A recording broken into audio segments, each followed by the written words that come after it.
Hi,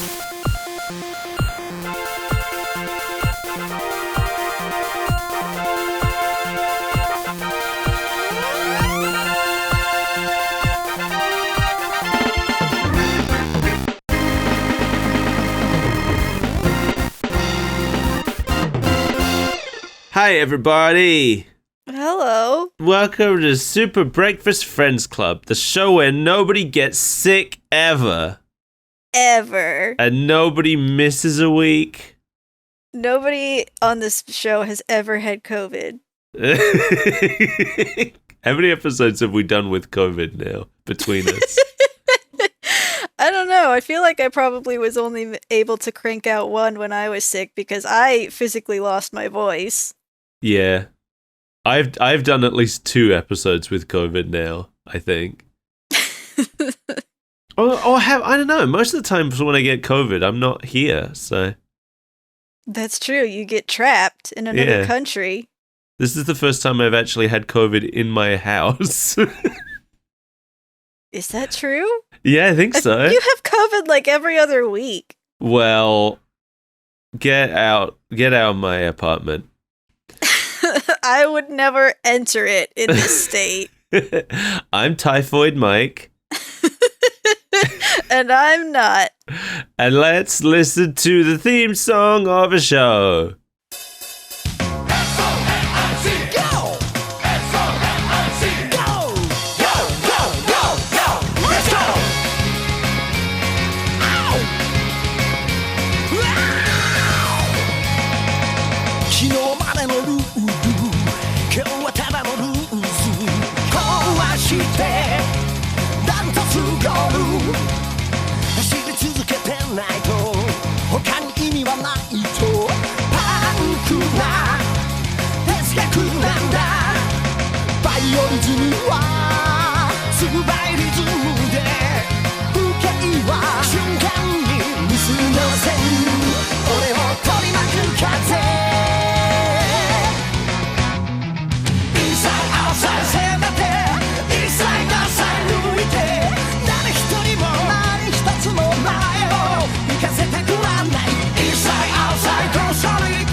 What did you think of it?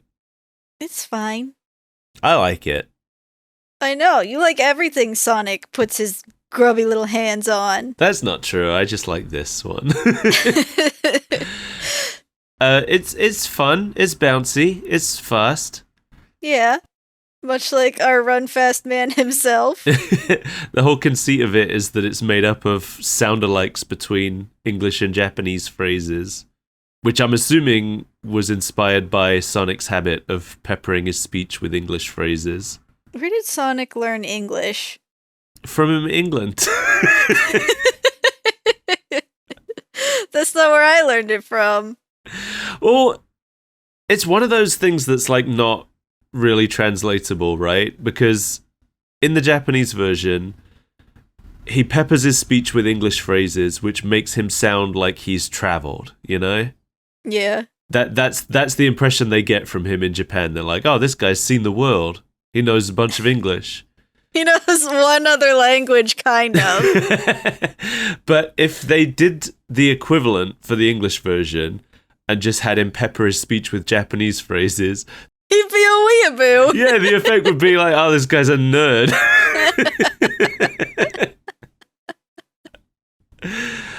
He puts honorifics on all of his names. Eggman-sama. Yeah, oh my god. Well, the best equivalent, if I were going to localize that trait of Sonic, the best equivalent I could think of would be he peppers his language with phrases from all over the world. Yeah. That would be the best way to do it. Like every now and then he just drops in a Spanish phrase or a Mexican phrase. Why can I only think of one language? I don't know. That's pretty sad. Or they could do like the Phoenix Wright school of thought and just shift the globe a little bit. So like in Japanese, where Franziska studied in America, she studied in Germany in the English version. Oh, yeah. It would be a little weird for Sonic to say just a bunch of exclusively German phrases. No, I'm into that idea. Okay. No, I think like Spanish and Italian, throw in a lot of that stuff. Maybe a little bit of French. Maybe, if you're feeling spicy. So anyway, the theme song is called Sonic Drive. It is performed by Hironobu Kageyama, who's known for performing theme songs for a few different Sentai series. And also, he did the original Japanese theme song of Dragon Ball Z. So Sonic Team will have been losing their minds at the fact that the Dragon Ball Z guy was doing the theme song to this. Because Sonic Team are huge Dragon Ball fans, which you can kind of see from looking at their game. Because Sonic the Hedgehog turns into a Super Saiyan? Yeah. Not just because of that, but mostly because of that. Though they also, when they made Sonic CD, they specifically went to the studio that animated Dragon Ball Z to do the opening and ending cutscenes for it. They're good cutscenes. And also, Hideaki Takatori is the other singer on the song. He's also known for doing a few Sentai theme songs and the Transformers Armada theme. Transformers Armada? Is that where they turn into battleships and fight each other? I think some of them probably do that anyway. Right? I guess. I don't know what's going on with Transformers. Have we talked about this before? Have we ever talked about Transformers on this show? Why would we? This is about video games. Transformers is one of those shows where I am like always expected to be a fan of it. Everybody, based on how old I am and what other stuff I'm into, people are always just kind of assume I'm into Transformers. But I never got into it. Like, it was around when I was a kid, but I think the thing with Transformers is that they're the wrong kind of robots for me. I love robots. I do not care about cars. You like it when they're little and have cute faces and tiny voices? Yeah, I like cool robots. It's because I don't like cars. That's what it is. It's because I don't care about vehicles. Yeah. So they're all transforming into like jet planes and trucks, and I'm like, well, now they're boring. What if they transformed into a bigger, cuter robot? That I'd be into. There's probably like some Transformers I like. I don't know. Oh, you know what? I like the like dog one that turns into a cassette tape. That's so dumb, but I love it. That is pretty dumb. I mean, the main villain of Transformers just turns into a handgun, right? That's pretty dumb. That is pretty dumb, yeah. Anyway, no more Transformers talk. Stop taking us off topic just because your mind is addled with sickness. Let's put ourselves in the headspace that the Sonic the Hedgehog franchise was at when this episode came out. Oh, so we're already there. Yeah, we're already. I mean, what we're gonna do? What we're gonna do about this? I just mean, both of our minds are addled and delusional, so. Oh, I see. Oh, right, addled and delusional, like Sonic Team, circa 2003. Thanks for picking up that joke from school and driving it home for me. Yeah, it took a little bit. This was 2003. The most recent Sonic game at the time was Sonic Advance 2, which is why Cream is so prominent in this show. Because she, at the time, was the newest character. Gotcha. It's so funny to think about this really brief period where Cream was one of the main characters of the Sonic series. Since we're not even sure if she's still alive. She's just been absent for... She did recently make a comeback. The newest game that came out, she's a major part of the story. And she's been around in the comics. But like before this newest game, I think her most recent game appearance was like Sonic Rush. That was years ago. Yeah, maybe Sonic Generations. I think she was in Generations. But she hasn't been important in a long time. So it's funny going back to this time period when she was briefly considered one of the like 5 main characters. Because do you know why Cream exists? So we could have another character that flies. Well, kind of, yeah. So they were developing Sonic Heroes, which came out after this show. And for Sonic Heroes, the gameplay conceit is that you're always controlling 3 characters: a speed character, a flying character, and a power character. That means that for each of the playable teams, you need, one each of those. Right. And so, that's easy for Team Sonic. You've got Sonic, Tails, and Knuckles. But then they needed a team for Amy. So Amy's the speed character. She hadn't been a speed character up until that point, but they were like, okay, I guess she's fast now. She is a hedgehog. They gave her Big from Sonic Adventure as the power character. Those two had never met on screen before, but fine, they fit together pretty well. But then they didn't have a flying character. So that's the only reason Cream exists. Because they needed a flying character for Amy's team in Sonic Heroes. I didn't think I would actually nail that one. Yeah. But they didn't, because Sonic Heroes has so many characters, they didn't want to dedicate time to introducing too many of them. Right. So they introduced her in Sonic Advance 2 so that she would already be familiar to people. And she was also, I guess this is a period when Amy was first starting to really break into the main cast. Because she'd been around for a long time, but usually just as a kind of a side character. But this is the point where Amy is starting to become the female lead of the series. So they wanted Amy to have a Tails, I guess. That they could immediately get rid of. She stuck around for 3 years. In this 30-year franchise. Yeah. Well, around, I want to say around Sonic Unleashed, they decided that they really wanted to just chop off a lot of these extra characters and focus on Sonic, Tails, and Eggman again, which they did for a long time, which I thought was really made the series boring personally, but... Yeah, where's my Knuckles? Yeah, even Knuckles got the shaft. Knuckles was one of the few that was allowed to stick around, but he hadn't been playable for a long time until Frontiers. Garbage. I know. I've always thought that one of the big strengths of the Sonic series is... Knuckles. Knuckles too. But I always liked that every new game they would introduce a new character with some new abilities, and I thought that made it interesting. Once they stopped doing that, I kind of fell off for a bit. Anyway, so Sonic Advance 2 was the most recent game. Sonic Heroes and Sonic Battle would come out later the same year as this. So Sonic X first aired April 6th, 2003, and the original series had 52 episodes, and then later on they made an additional 26 episodes specifically for foreign audiences. Okay. America did that thing where they split it up into seasons. Mm-hmm. So the original 52 episode series in America is usually referred to as season 1 and 2. And then the second series in America is referred to as season 3, which always confuses the hell out of me. But that second series didn't air in Japan originally. It was made in Japan, and it was, there's a Japanese version that was made at the time. But it didn't air in Japan until 2020.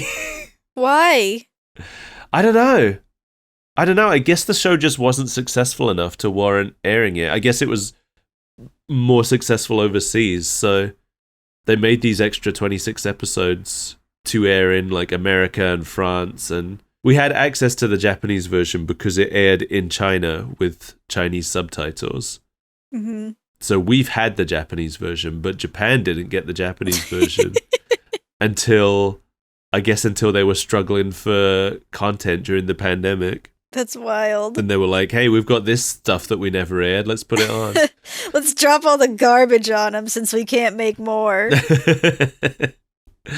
Yeah, it aired on TV Tokyo, where at the time it would have been airing alongside Pokemon Advanced Generation and F-Zero GP Legend.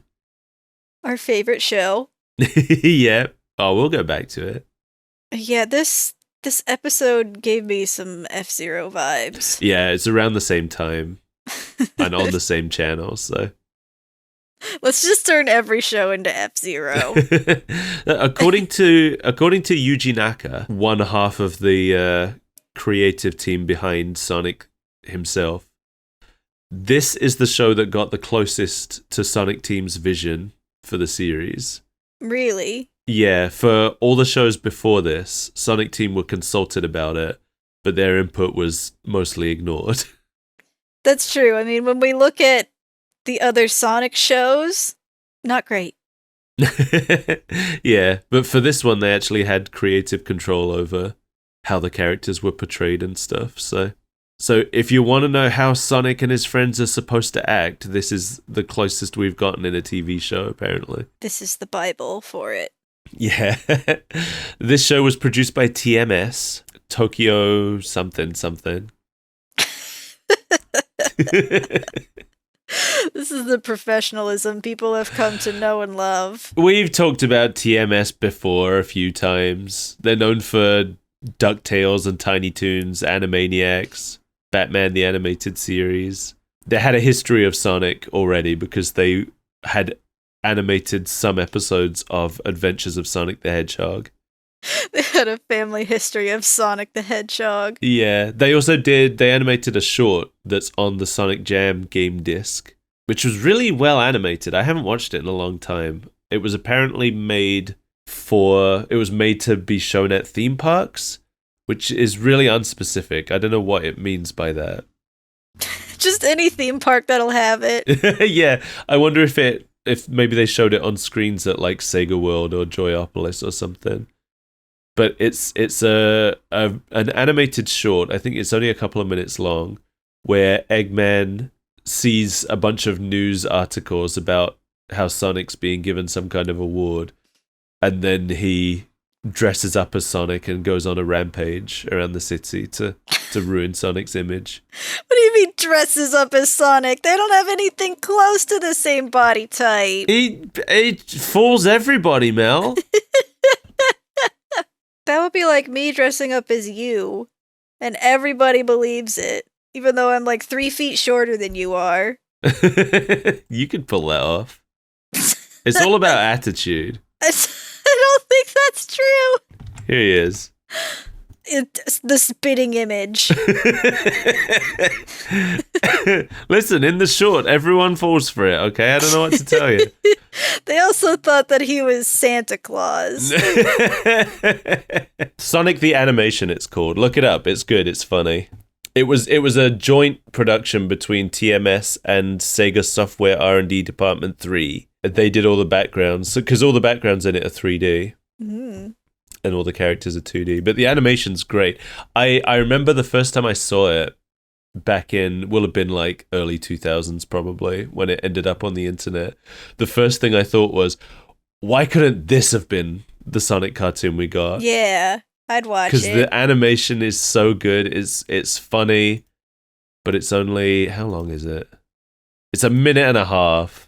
Nothing. I want more of it. And the worst part is it ends on a to be continued.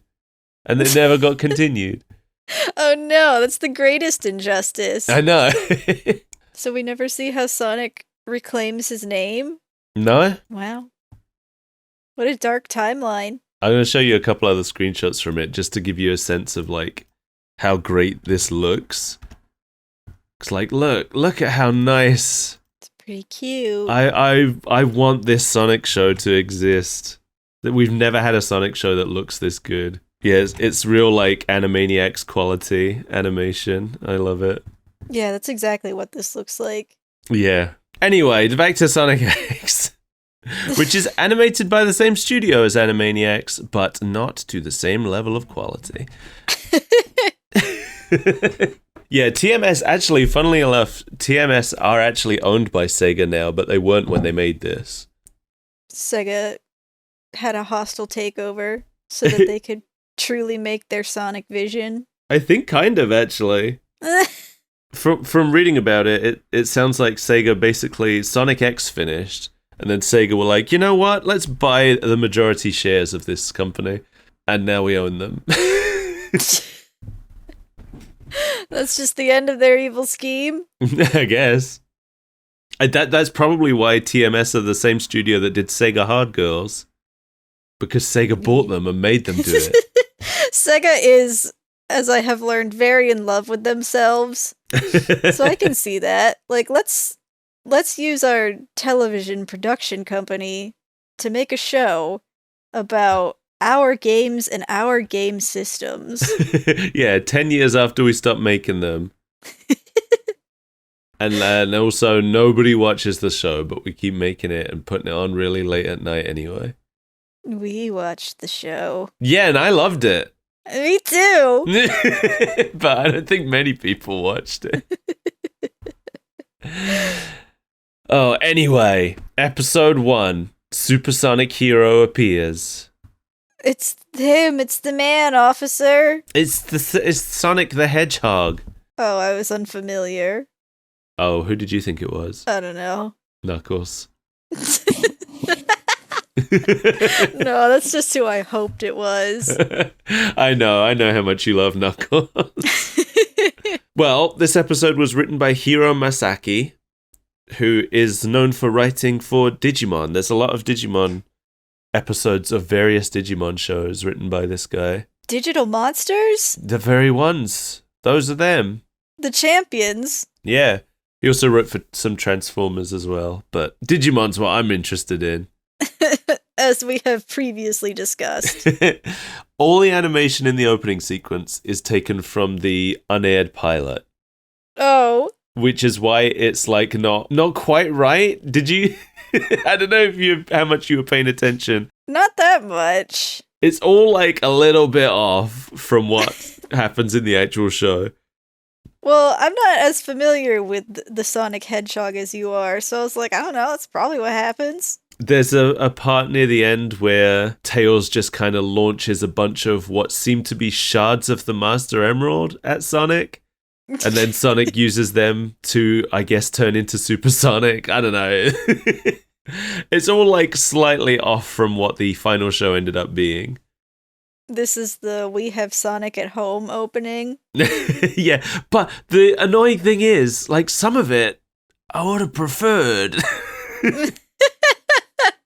Like what? Well, like, there's no Chris in the opening, and all the people around are, like, animal people. There's a part where Sonic, like, runs through a, like, cafe or something, being chased by the robots, and all the people in there are animal people. I'm like, that I would have preferred that. Yeah, we've already talked about how we feel about isekais. Yeah, that's the thing. So, well, we'll get to it. But first of all, who's the first character we see in this show? Froggy. It's Froggy and Big the Cat as well. And his friend Big the Cat. Yeah, and I love that. I love that for Big. Yeah. It's the only chance he gets. This was made in a period where the fandom kind of hated Big the Cat. Didn't really do anything up to that point, right? He was one of the playable characters in Sonic Adventure. Oh. And he spends the whole game fishing. What's not to love about that? That's literally how I play any game that lets you fish. I know. I just think Sonic Adventure was ahead of the curve on that. Because now, it's expected for every game to include fishing. Can you pet the dog? Can you fish? Yeah, exactly. Can you grind the rails? Those are the accounts that exist. When Sonic Adventure came out, a lot of people were like, I don't want to fish with this big cat. I want to run around and be Sonic. I enjoyed the fishing. I thought it was a welcome break. There's only like 4 fishing stages anyway, so it's over really quickly. I personally would like to see more fishing. Well, this is the thing. Sonic Frontiers has a whole fishing minigame now. Ooh. And people like it. Yeah, they were clearly just ahead of the curve. Yeah, absolutely. Yeah, Big and Froggy are sleeping by this moonlit lake. And then Big is woken up by an alarm going off nearby. But that makes it sound like it was a clock. It's not an alarm. Yes, it does. It's not. He didn't set an alarm. There's like a siren coming from a tower nearby.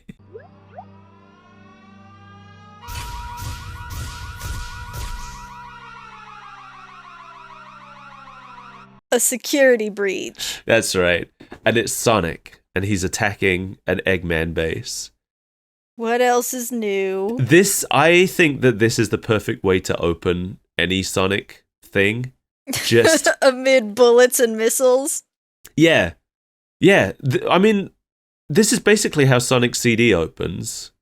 It just starts with him just running around, no speech, just running around smashing things. And that's how Sonic Unleashed opens as well. And that Sonic Unleashed is my favorite opening of any of the 3D Sonic games. To be clear, I don't disagree with you. Oh, yeah, I know.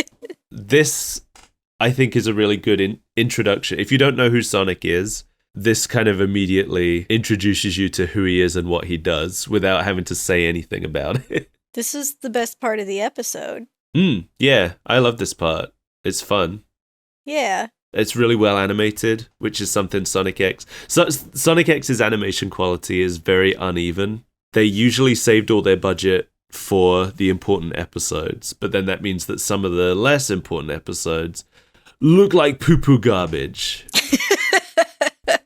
To use a medical term. Yeah, I have you seen much of Sonic X before? No, I have never witnessed a single Sonic X until you made me watch this. Okay, I didn't think you had. I'm gonna see if I can find like an example of some of the badness in Sonic X real quick. Uneven styles. Sonic X, maybe off-model. There's a lot of... Okay, here's a pretty good one.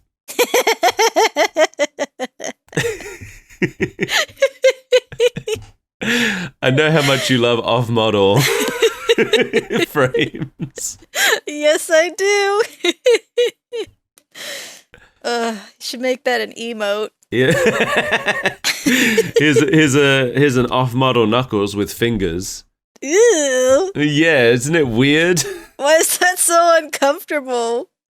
Yeah, really. But, in future when we come back and look at more of this show, I'm sure you'll get to see plenty of off-model Sonics. Good. That's why I like the other Sonic cartoons so much, because he exists entirely within the off-model. I know. When I googled Sonic X off-model, a lot of what's coming up here is actually from Sonic Underground. I need to show you one in particular. Oh my god, he's so cute. How did that happen? I don't know.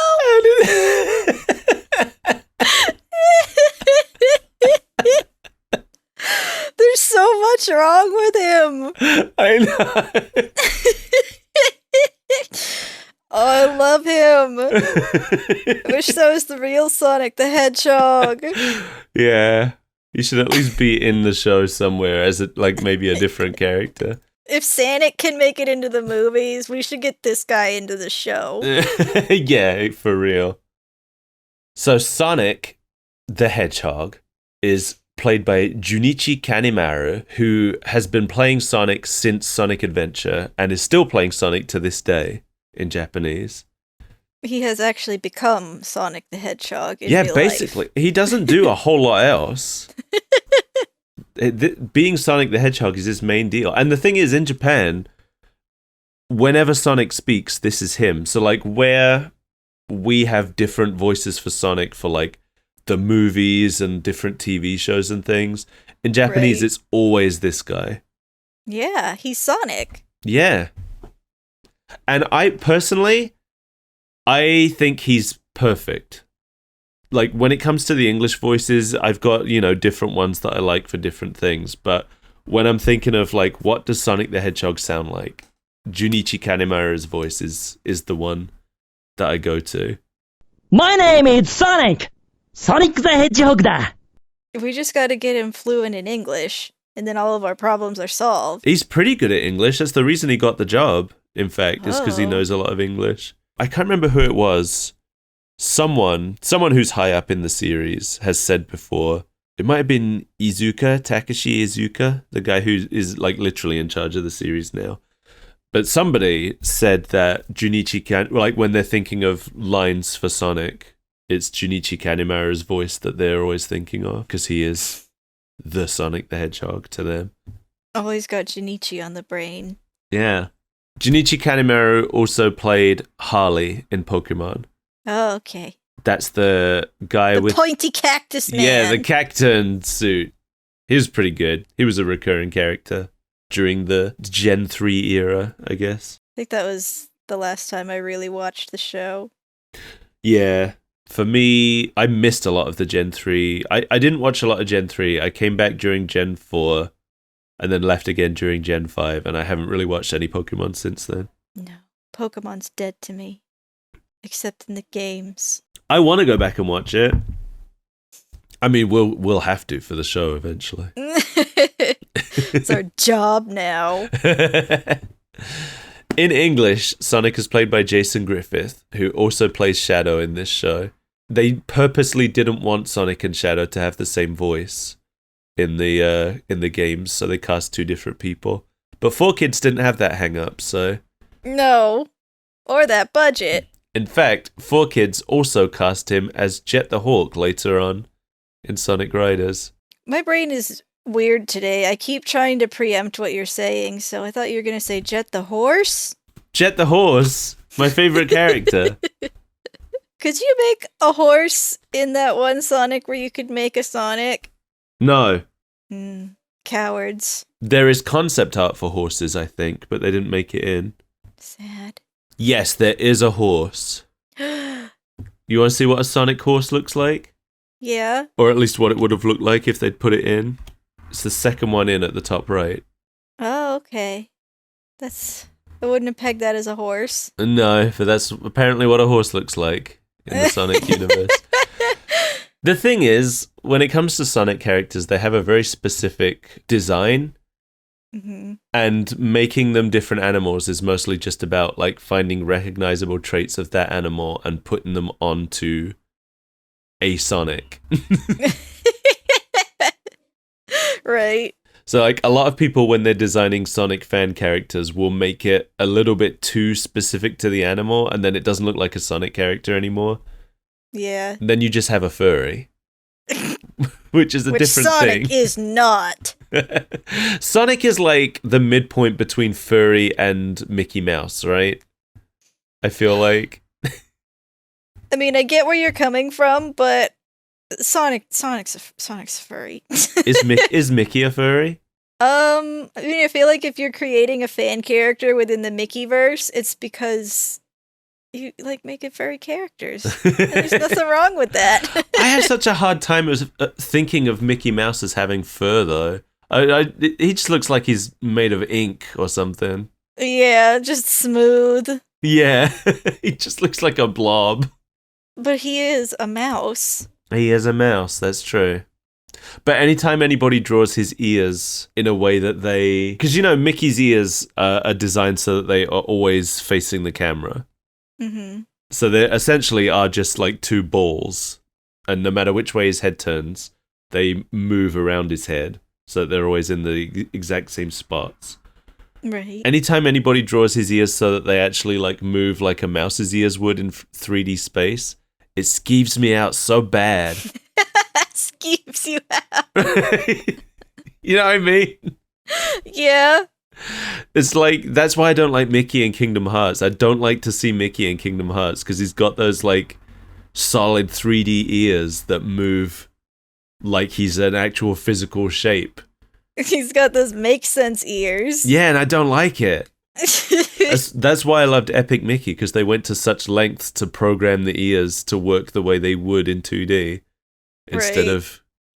Kingdom Hearts 1, Mickey's ears work right, but that's because you only see him like once in a pre-rendered cutscene at the very end, in silhouette. Then after that, they never bothered. Anyway, Jason Griffith, voice of Sonic, also voice of Scraggy and Silent in Pokemon. Who? Listen, I got something to say about that. You know, remember in Black and White, there's the first gym with the three brothers? Oh, that guy, yeah. I always thought it was pronounced like Ceylon, like cilantro. Yes, because that's how it should be pronounced. Right. Because that's where it comes from cilantro. Right. And his brothers' names are Chili and Cress. It's not subtle. His name is Ceylon. But in the Black and White anime, they pronounced it Silent. And he's in like every episode, so you can't escape it. Okay. I hate it. Yeah, that's weird. Yeah, I really don't like it. It doesn't make any sense, and it's dumb, and it sounds bad. Does he perhaps have a Pikachu? Or a Rattata? He has a... Oh, shoot, what's it called? Monkey. A Pansage. Pansage. He was also the voice of Usopp in One Piece. Okay. I never watched it, but, you know. Jason Griffith. I think I know who that character is, despite having also never watched it.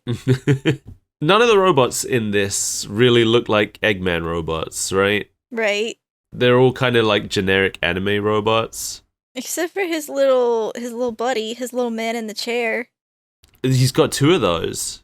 Yeah. They're not really focused on in this episode. But we will talk about them because they're not really focused on in any episode. Oh.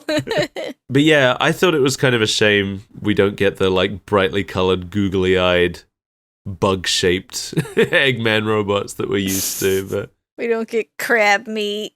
Yeah, no crab. Not even any egg pawns. What if the only Eggman robot was crab meat and the world was just a scuttling chaos? Oh yeah, if he was just crab obsessed. Yeah. So I feel like he's got a pretty broad palette of animal robots, but I feel like there are usually more bugs than anything else. Yeah, because you find bugs everywhere. They're annoying. Yeah. I think Eggman just likes bugs. Is a collection, a butterfly collection. Because that first game, okay, yeah, there's like a chameleon one and a crab one and a pig one, but then there's like a ladybug and a bee. Is that it? That might be all of it. That might be all of the bugs. Oh no, caterpillar. There's a caterpillar. That's a bug. Oh yeah, I hate that guy. I can't think if there's any other bug ones right now, but they feel prominent. Anyway, Sonic's running around Eggman's base. He steps on a panel with Eggman's face on it, and he gets catapulted into the air by a spring. Sonic's running around Eggman's base, steps on a panel with Eggman's face. Yeah, we need a remix. And then while he's in the air, one of the robots punches him into the forest. The end. I'm glad you said it because I was gonna. And this is where Tails and Amy show up in the Tornado 2. You know about the Tornado 2? Tornado? Too fast, Tornado? Yeah, that's the one. I feel like I know a little bit about it. Yeah, in Sonic Adventure, the regular Tornado gets shot down because it's not fast enough. So Tails builds his own new Tornado from scratch. Because the Tornado 1 was already Sonic's plane before Tails met him. The Tornado 2 is the first plane that Tails built himself from scratch. Why did Sonic have a plane? Because he just is cool like that. Yeah, that's never explained, but Sonic having a plane was a big part of why he and Tails became friends. Because Tails found Sonic's plane on the beach and was just like, wow! I love planes. Free plane. Yeah. It is kind of funny that the Tornado 2 is here because the show will later establish that Sonic Adventure hasn't happened yet. And Sonic Adventure is the game where the Tornado 2 gets made. So anyway, Tails, played by Ryo Hirohashi. This is the only recurring Sonic character who is playing their character for the first time here. Mm-hmm. Like everybody else in this show, in the Japanese version at least, everybody else in this show who had a voice is using the same voice they had already had. But for Sonic Adventure 1 and Sonic Adventure 2, they had used real children to do Right. Tails' voice. And this, I guess, is the point where they finally decided they didn't want to have to keep recasting Tails. I don't get it. All our Tails keep aging out. Yeah. So this was Ryo Hirohashi's first time playing Tails, and she's been playing Tails ever since. She's also known for playing Kyo in Clannad, Canon in God Eater, Luna in Sailor Moon. Oh, in Sailor Moon Crystal, sorry. Oh. And Minoru in My Hero Academia. I hate Minoru. Minoru is the little pervert kid with exploding hair. What a weird sentence. Yeah, but you heard it and you can't unhear it. I wish I could.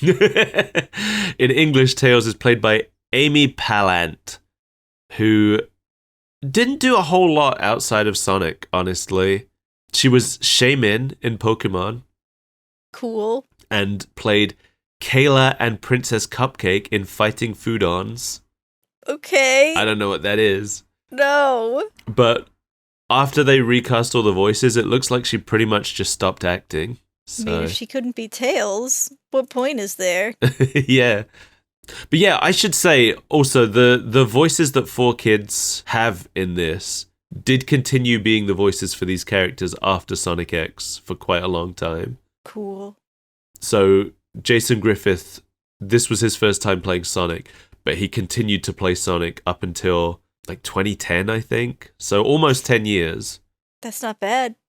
No, not really. And same goes for like Tails and Amy and Knuckles and Eggman. Well, actually, Eggman's an exception, but we'll get to that. Amy, played by Teiko Kawata, who had also been playing Amy since Sonic Adventure and is still playing Amy until this day. It's a lengthy Amy stay. Yep, also known for playing Suzu in the Tales of series. But not a whole lot else. It does seem like she's another one where playing Amy is her main gig. I mean, if that's all you need, man, just be Amy. I mean, that's the thing. It's a mascot character for a long-running, Sega's biggest franchise, so... Right. She doesn't need to be anyone else. No. In English, Amy is played by Lisa Ortiz, known for playing Oshawott in Pokemon, and she was a secondary character in most of the Pokemon movies. Some character who showed up for the movie and then went away. Oh, okay. Almost every movie, she's one of those. Weird, but okay. She was also Tony Chopper in One Piece and Mindy in Yu-Gi-Oh! GX. She was the voice of Cynthia in Silent Hill 4: The Room. Ooh. I thought you might know that one.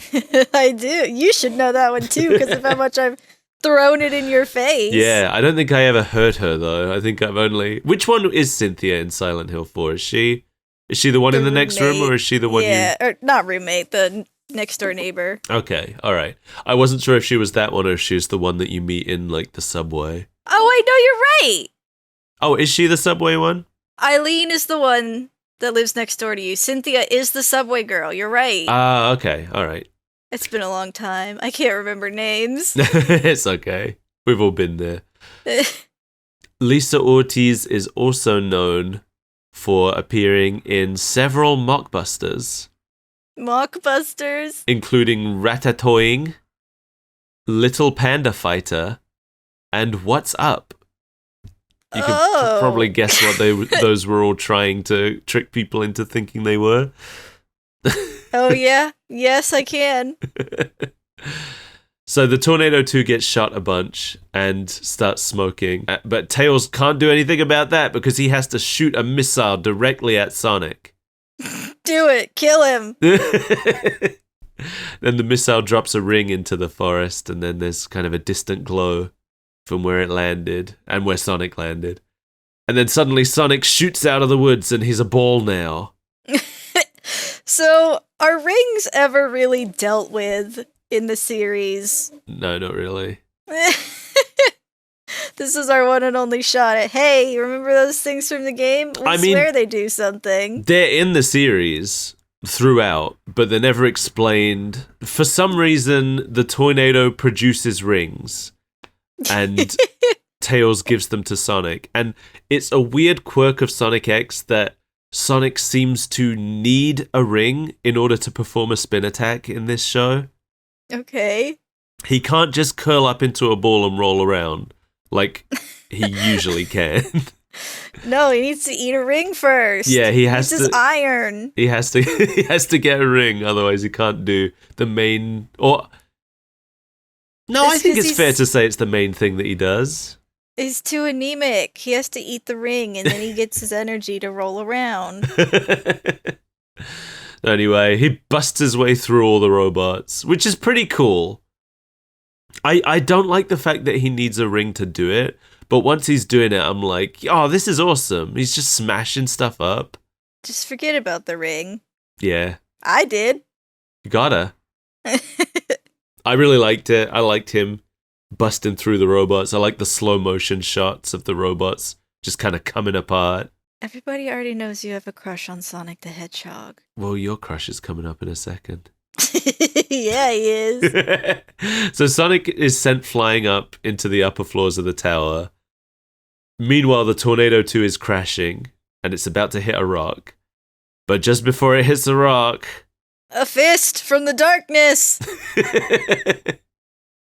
Whose fist is that fist? Who is this? Mel, who is this character? It's Shadow the Hedgehog! That's not right. Don't lie to the audience. It's Knuckles! It's Knuckles. Giving that rock a knuckle sandwich. Mel's high school sweetheart, Knuckles the Echidna.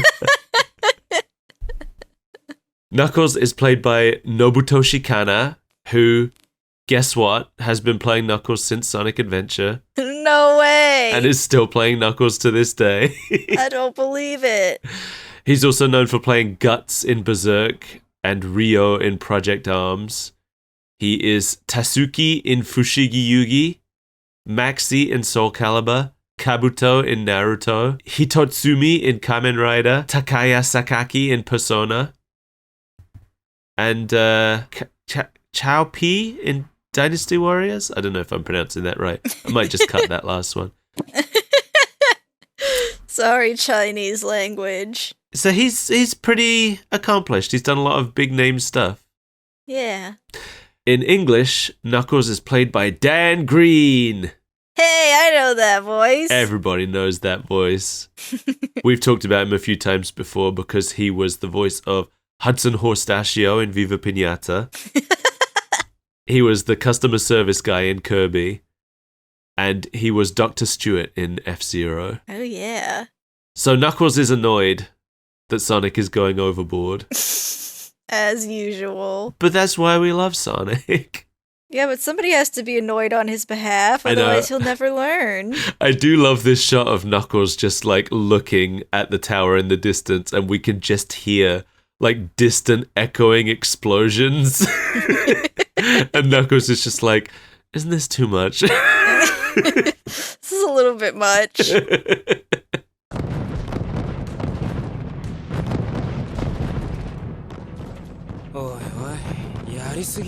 The dynamic that Sonic and Knuckles have in this show is really good.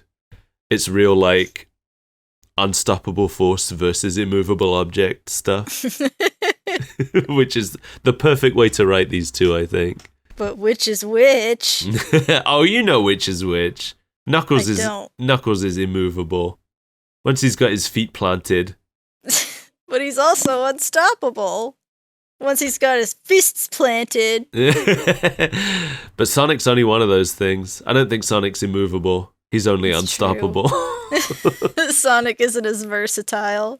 Yeah, if Knuckles came at Sonic with a fist, Sonic would be moving. As seen in the Sonic Underground episode. Yes, the perfect display of Sonic and Knuckles at their finest. When Knuckles whirls his arms like a windmill.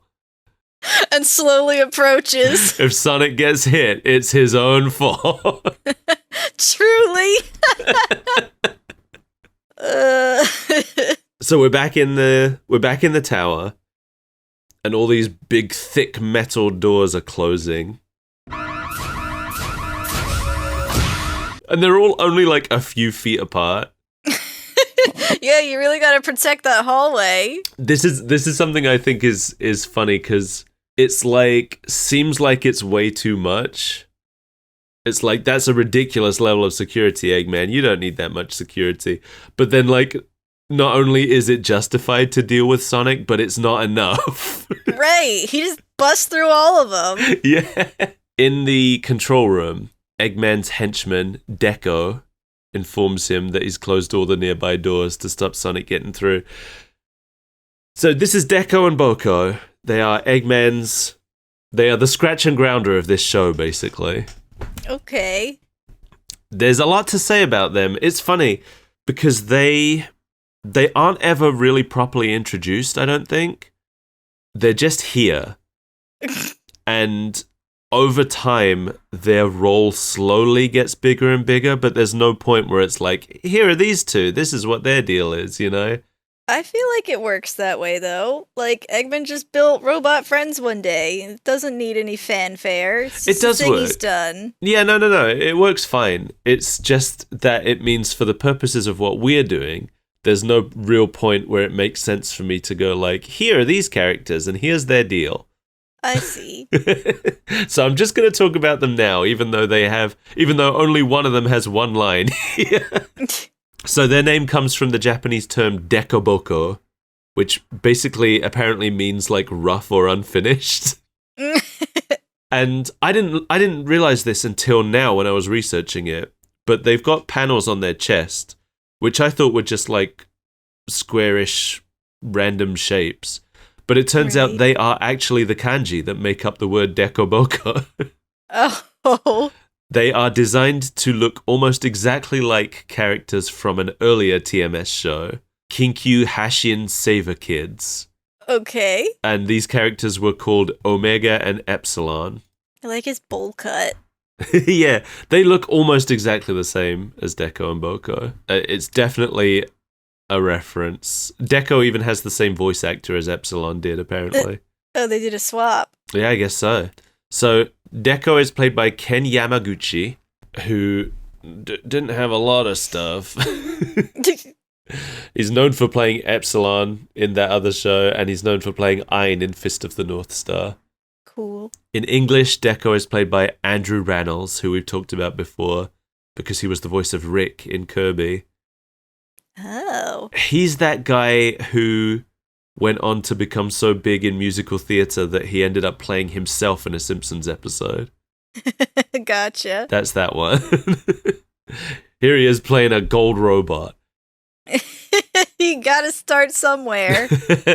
And then we have Boko, the squat silver one, who is played by Bin Shimada, known for playing Tobimaru in Urusei Yatsura, Zack in Dead or Alive, Broly in Dragon Ball, and Gigimon in Digimon World Next Order.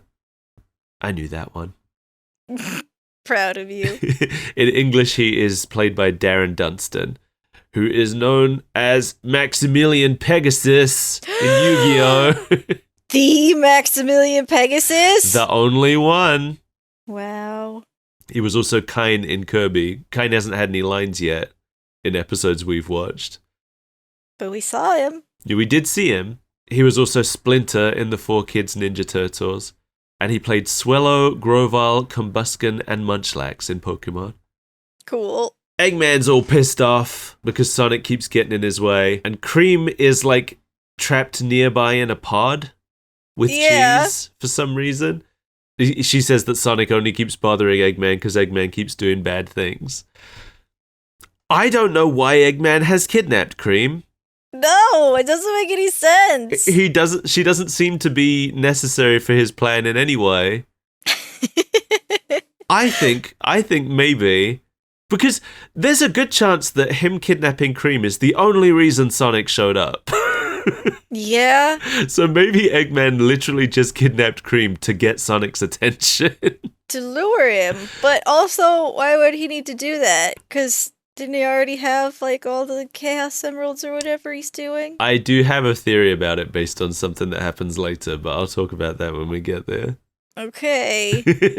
Eggman is played by Chikao Otsuka, who again played Eggman from Sonic Adventure, but not until the present because he unfortunately died in 2015.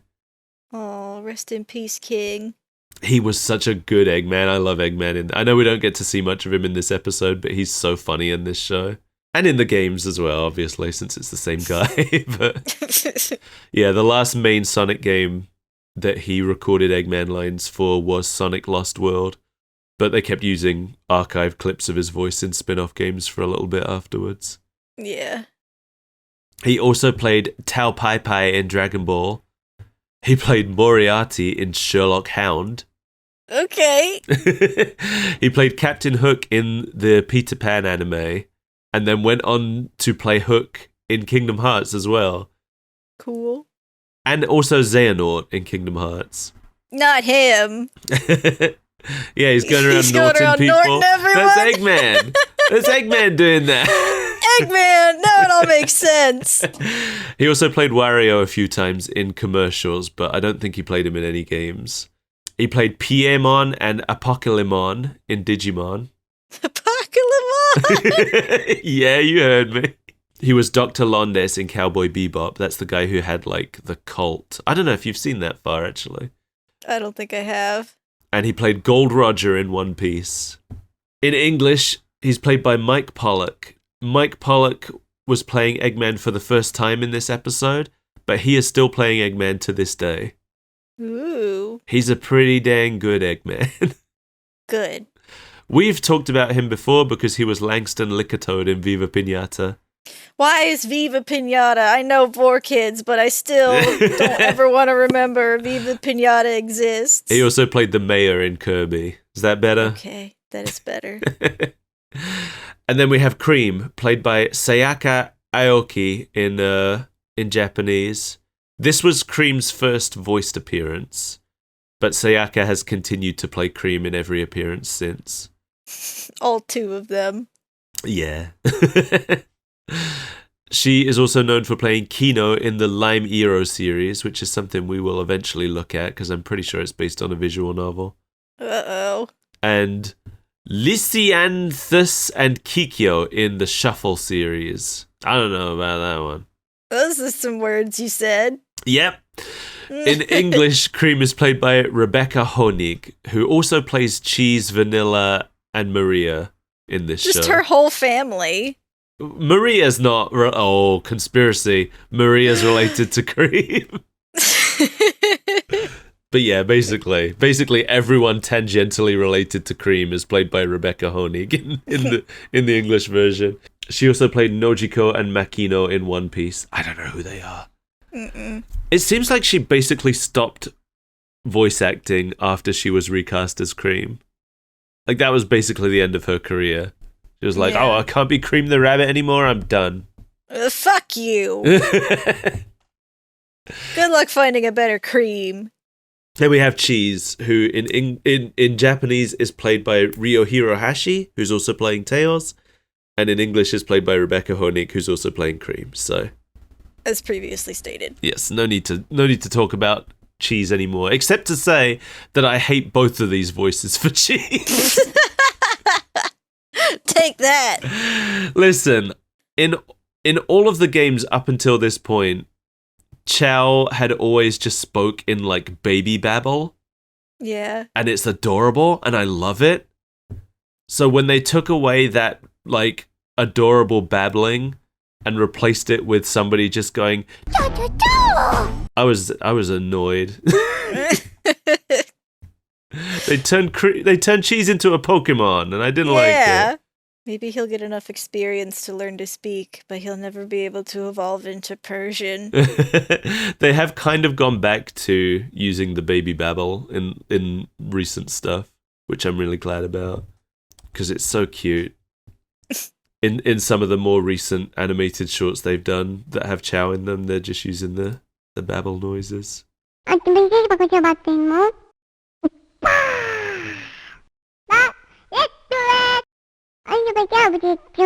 It's so much cuter. I believe it. Anyway. So Eggman has all the Chaos Emeralds, apparently. And Rouge is here. And Rouge is here. Up in the rafters, just watching. For some reason. Yeah, we're not going to talk about Rouge's voices because She doesn't have one. she doesn't have any lines, and she has an actual introduction episode later that we'll probably look at. So she's purely here just to let us know that she got sent to Earth with everyone else, I think. We don't know everyone got sent to Earth yet. You're right. Spoilers. We only know that Sonic did. They just wanted us to know that she was present when the thing happened that happens. So yeah, Eggman has all the Chaos Emeralds. He just needs to put the last one into his machine to give him limitless power, apparently. I thought it's funny that the first Chaos Emerald they show us is the red one. Like, you'd think they'd want to start with the green one. Since that's the big one everyone knows. Well, because they're emeralds, right? And usually emeralds are green. I guess, but if you're watching Sonic X, you're probably aware that there's a lot of them and they have many colors. Maybe. They do explain it in a later episode. But I would have thought they would have waited to show us a different color one. Like, if they're only going to show us one, show us the green one. Trash show. Put it in the garbage. Eggman's talking about how hard it would be for Sonic to break into the room as Sonic breaks into the room. And he quickly shoves the emerald in the machine and grabs a little remote button on a cable. The power switch. Yeah. And he says all he has to do now is press that button. So Sonic says he just needs to take the button from him before he presses it. Then a robot shows up and a fight breaks out. And Eggman refuses to press the button this entire time. I know. Okay, so this is what I was saying earlier. My theory is that he never intended to press the button. He's just playing with Sonic, I think. He just summoned him out here by kidnapping his friend so they could do a little dance together. It's the only explanation I have for why he kidnapped Cream in the first place. I don't know if I buy that explanation. I mean, that is a thing. Is it? Yeah, whenever Eggman's doing something bad, he always warns Sonic first. Sends him a letter. It's like, oh, you better come stop me! I think that's what was happening here. Okay. Because also, so some stray bullets hit the machine and the machine gets broken. And Eggman, as he dodges out of the way of the bullets, he presses the button accidentally. So then when he looks at the button in his hand and he's like, oh, I'm pressing it. And like, he doesn't seem happy about it. He seems kind of like scared to realize that he's pressing it. I would think that he wasn't happy about it because his machine was just damaged by the bullets. But did he know that it was damaged? I thought he realized shot into it. Well, yeah, but I thought he realized it was damaged after that. I mean, it's sparking. And there's bullet holes in it. But he hasn't looked at it yet. He's on the ground still after dodging those bullets. No, he got up. He looked at it. I don't know. I think he did that after he pressed the button. Literally watching it. Oh, after he pushed the button, yeah. Wait, let's see. Nope. Well, he says, I'm pushing the button. And then he turns around and sees that it's sparking. Yeah. Okay. So I don't think he meant to push the button. Is what I'm saying. I think this was all just this is just him flirting with Sonic. He's pulling Sonic's pigtails. I don't understand their relationship. It's explored a lot in this show. I think maybe like if you were looking at this with my eyes as someone who's seen this whole show already, maybe you'd be seeing it the way I'm seeing it. Maybe. The last episode of this show, Sonic is like missing. And Eggman is keeping everybody awake until Sonic shows up to stop him. And he's like, I'm not going to let anybody sleep until Sonic comes to stop me. And he's driving everybody crazy. Just because he wants Sonic. Just because he wants Sonic to play with him. That's the whole thing. When are they finally just going to kiss and make up? Anyway. So the machine's broken. It starts glowing. And this like big glow envelops the countryside. And everybody outside is looking at it as it slowly grows towards them. And Knuckles knows what it is. Chaos control. Yeah, that's all he says. Before everybody dies. Amy and Tails are wondering what it is, and Knuckles just says chaos control. Because Knuckles is cool. Sonic wakes up in the darkness and just kind of gets blinded by some headlights as he has to dodge some cars. なんだあ終わった I really liked this scene. I thought it was cool. Yeah, it's a cool introduction before it gets weird. So the traffic eventually stops, and he's here at an intersection in the middle of Station Square, the city from Sonic Adventure. He's looking around at all the buildings and the unfamiliar creatures. These disgusting freaks. Yeah, it is a bit weird that he's so unfamiliar with humans, considering he's just come from fighting one. Yeah, but Eggman is he's a freak. He's an anomaly. Yeah. You don't think that's supposed to be... You don't think that Sonic recognizes this guy as the same species? Right. I mean, if you're living in a world of only animals and then a weird human bounds around, how do you interpret that? Yeah, maybe they just don't know what Eggman is. They're just like, oh, I don't know, he's a monster. Yeah, why is he the only human? That is never explained. There is a later episode that establishes that Eggman is from Earth originally. But they never go into like how he ended up in Sonic's world or anything. Chaos control, obviously. I guess so. It's a shame because that would have been an interesting thing to explore and they just don't. But yeah, this is where Sonic X differs a lot from the games. In Japan, the series had always just taken place on Earth, and the only reason that Eggman was the only human we'd seen before Sonic Adventure is that all the games before Sonic Adventure took place on little islands far out in the ocean or way up in the sky. As it were. So this show is... It's like a reverse isekai, right? Yeah. Where instead of a normal human boy getting transported to a fantasy world, it's a cast of fantasy characters getting transported to a normal human world. Yes. And in doing that, it kind of loops back around to being closer to the American take on Sonic, where he was from the planet Mobius originally. Mm-hmm. Sonic's homeworld never gets named in this show, so you can basically just assume it's Mobius if you want to. I guess I'll allow it. They just call it Sonic's world. Because it's a delusion. You're a delusion. You wish. The cops show up to deal with the disturbance, and they treat Sonic like he's a cat. He is a cat. He's a pointy kitty. He does kind of have cat ears now that you mention it. Like, if I were unfamiliar with Sonic the Hedgehog, and you held this up to me and said, determine the species, I wouldn't pick Hedgehog. No, I suppose not. I used to have a toy Sonic that originally was full of candy. And to get to the candy, you had to remove the spikes from his back. Ew. And eventually I lost the spikes. And then he just looked like a cat.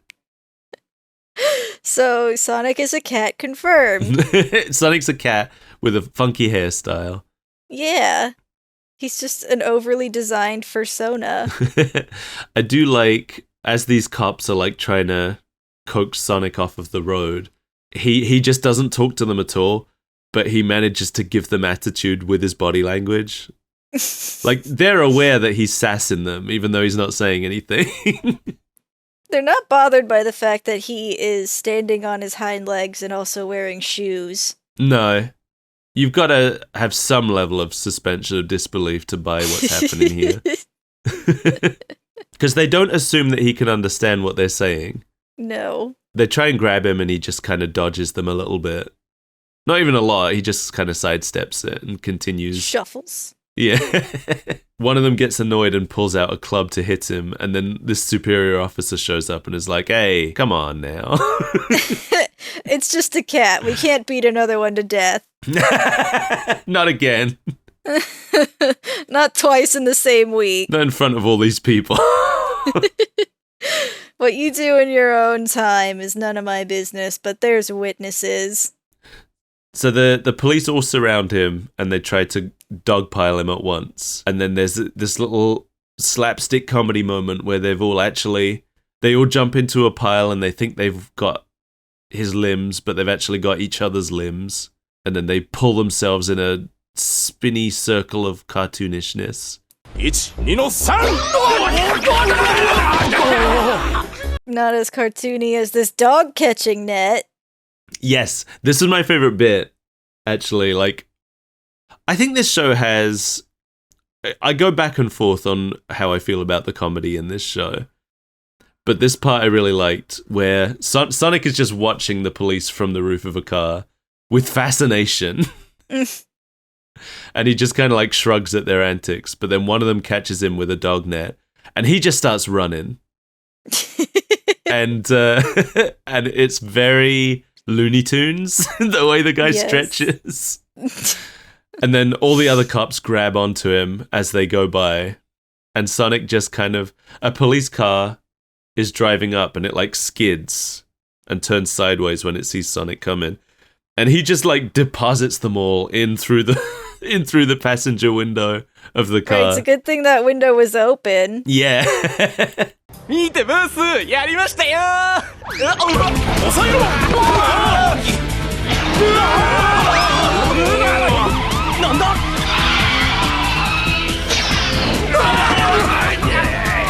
But it, like, this part was really well animated. It was like pretty decent physical comedy, I thought. Yeah, it's pretty funny. The superior officer from before grabs the radio in the car and puts out an APB on Sonic. Shoot that hedgehog! Yeah, it escalates so immediately. It's like, he was really quick and he threw me through a window. Kill him! The dog net didn't work. He's a primary threat. To be clear, he doesn't say kill him, but he's like, shut off all the roads! Block him in. This is a manhunt. We see some cops in a car hearing the APB being put out, and they just kind of like calmly accept that a hedgehog must be a kind of sports car. So they're looking for a blue sports car called a hedgehog speeding around. But then Sonic just like lands on the hood of their car. I mean, he'd been there. He was watching everything unfold from the top of the car. Oh, you think he was on top of the car and then he just like hopped down to the hood and that's when they heard the thump? Yeah. Yeah, it makes sense. He's just like looking out at the scenery, wondering where the hell he is. And then he dashes off ahead of them. And one of the cops asks how fast they're driving, that they've just been left behind by this funny blue animal. And they are driving 120 kilometers per hour, which is about 75 miles per hour, apparently. That's pretty fast. That's pretty fast. So the police helicopter spots Sonic heading onto Highway 101, which I think is a reference to Sonic Adventure 2. There's a highway in that game called Route 101, so that's probably what it was. Yeah. The police have set up a roadblock, but Sonic just kind of effortlessly leaps it. Yeah, what were they thinking? I really like all of this. Like, this is just fun. The music is fun. 準備はいいな。バッチリよ。ここを抜けるには地に潜るか空を飛ぶか。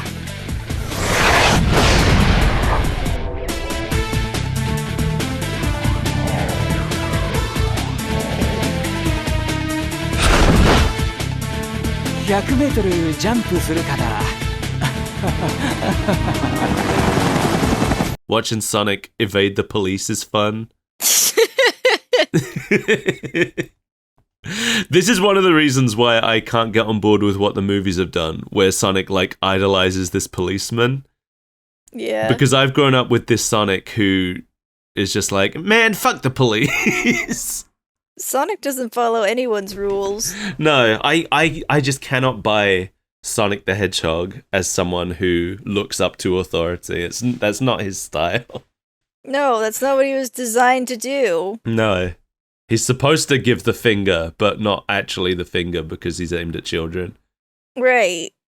He's the bad boy to Mario's good boy. Yeah, exactly. That is, yeah, I guess that was the whole point, right? Because Mario was such a wholesome, sweet boy, and they wanted a more edgy character to compete. A 90s edgy character. Yeah. That's So, yeah. Sonic. He leaps the roadblock, and then the chopper radios in to say that although they're going at full speed, they've now lost sight of the hedgehog. And now this is where we're introduced to Sam Speed and his team of police race car drivers.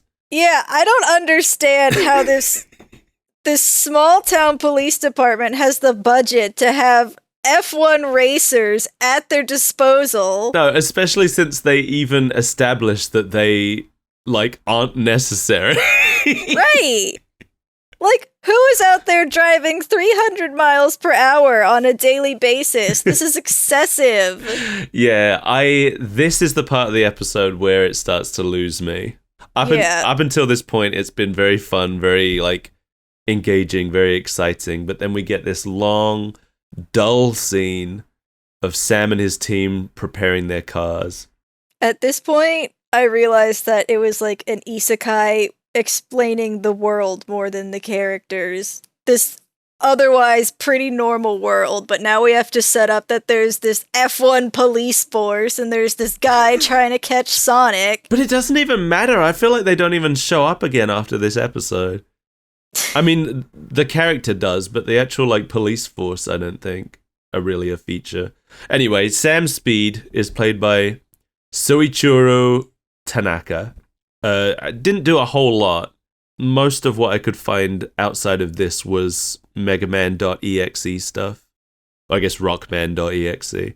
He played Freeze Man, Cosmo Man, and Eugene's dad in that.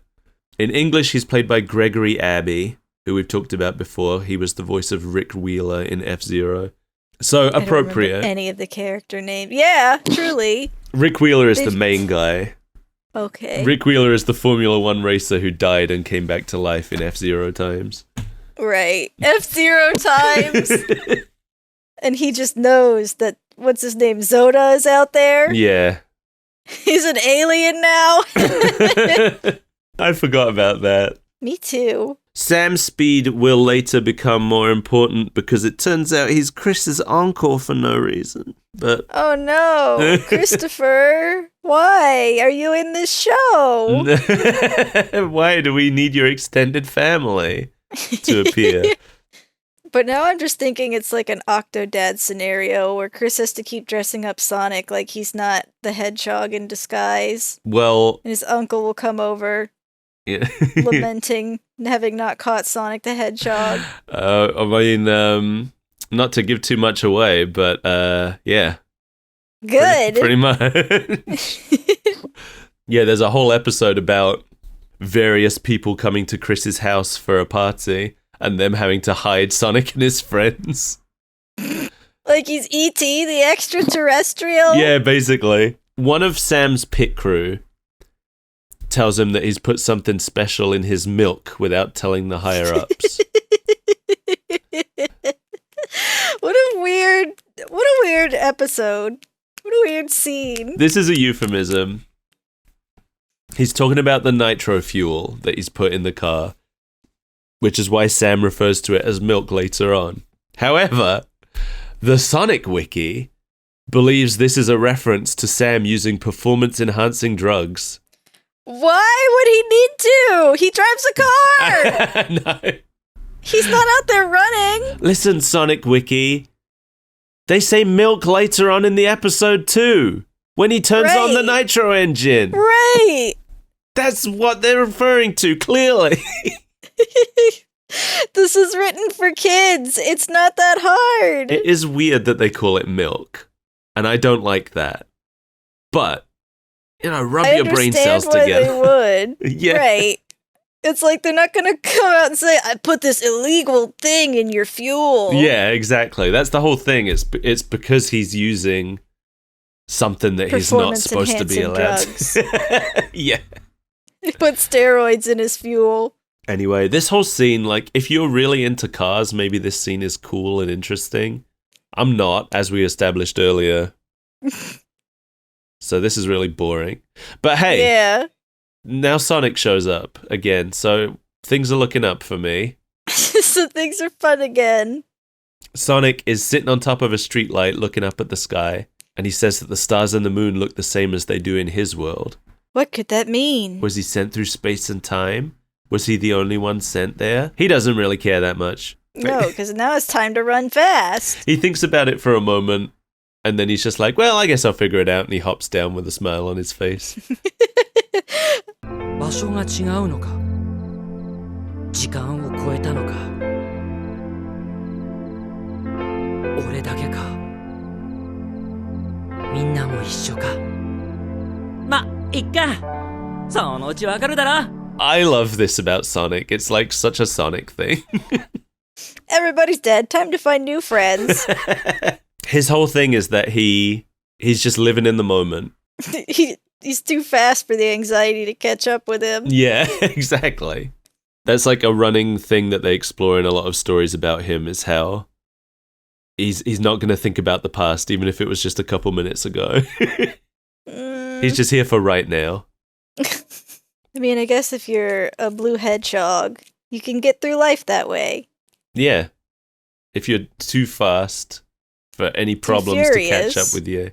No, Sonic is too fast and Knuckles is too furious. The dream team.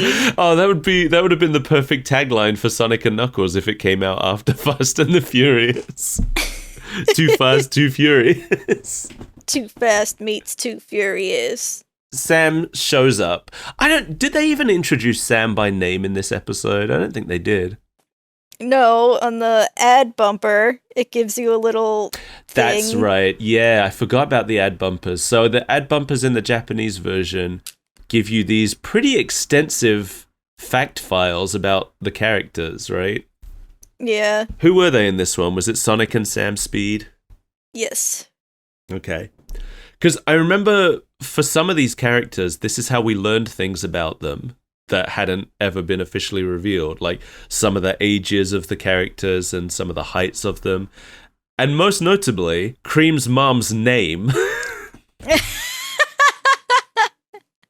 That's a weird place to drop that fact, but yeah, alright. They had never called her by name in any other games. They had only ever called her Cream's mom, so we didn't know what her name was until she shows up in this show.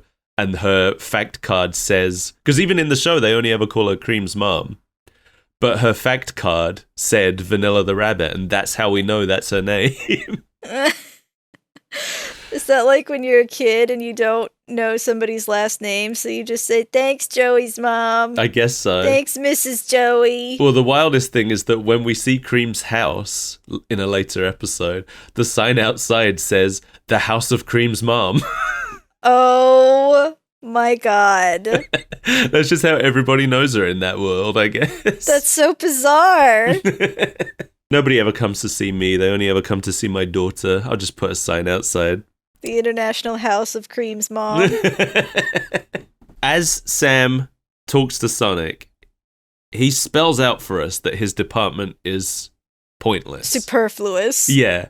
They've only had one arrest this year. And it only took 2 minutes.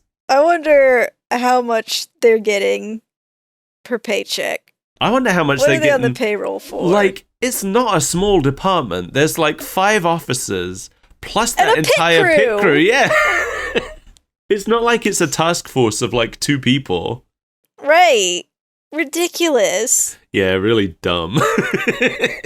This is a real like, oh, it would be so cool to have Sonic race a Formula 1 car in the first episode. How are we going to do that? I don't know. Make the cops do it.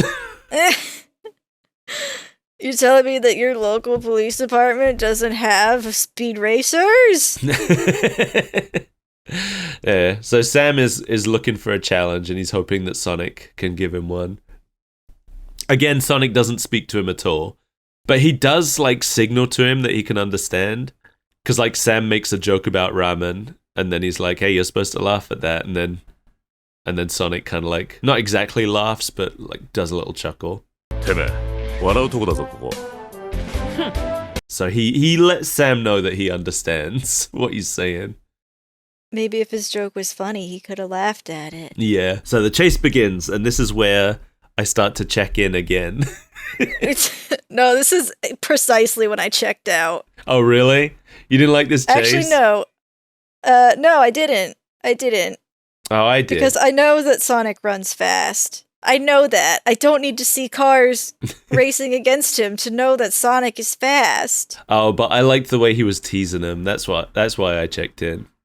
I mean, yeah, but... He like gets up on top of their cars and just kind of stands there staring at them. It just... Because we had basically already seen this scene just really dragged on for me. Yeah. I think they could have just done this with the regular police.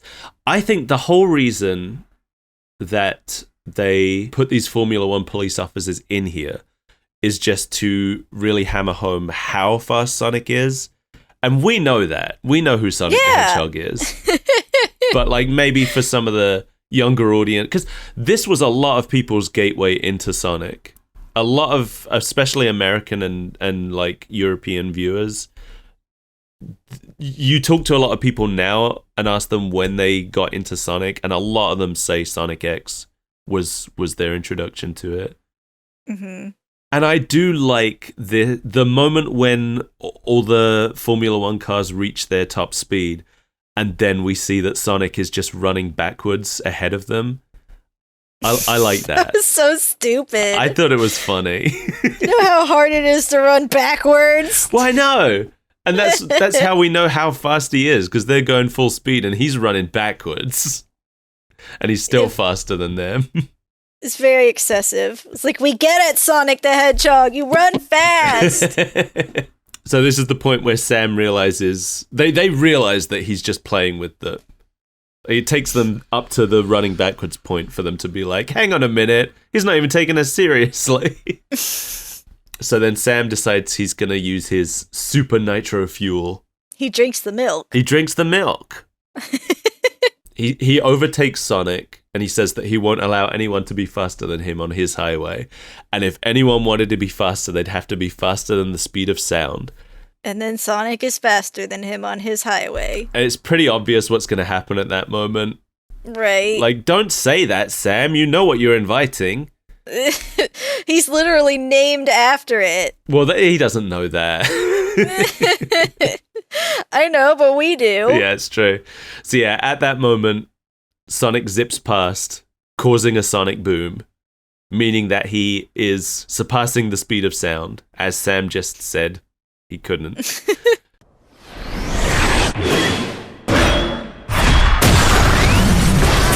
Sonic boom. Obviously, like, I like the fact that Sam doesn't then explain what a sonic boom is, but we do get like an info card that pops up to explain what a sonic boom is. And like, okay, I get it. There's kids watching. They probably have no idea what that means. So his crew warn him that the road is about to run out, and he activates a bunch of parachutes to slow himself down. Sonic just goes flying off the cliff. Yeah. Into space. He's fine. There's no fall damage in Sonic games. No. Supercharges some wind turbines. Yeah. And the turbines all start spinning really fast, and it makes all the lights in the city get brighter and brighter. It's like, I don't know if that's how it works, but it is quite a cool visual. So he's just kind of flying above the city, enjoying the view. Getting blinded by all of the light physically manifesting since it's now so powerful. Yeah. And you know, Sonic establishes that he has had a good time and he's looking forward to playing with his new friend again. Because that's all of this was to him. He's just having fun. Right. He is now a wanted man on the lam, but he had a good time. Yeah, he doesn't care about that. He probably doesn't even understand what that means. No. I do love that his fall is broken by a pool where he canonically cannot swim out of it. Yeah, he spots that pool from space and realizes he's gonna fall in it and freaks out a little bit. Huh?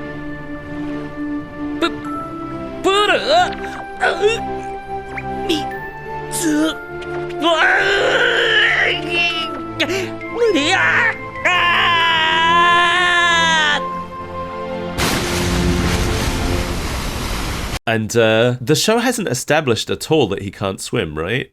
No, other than in this scene where he clearly can't swim. No, but I mean, like, you would think they would have an earlier scene where it establishes it before this point.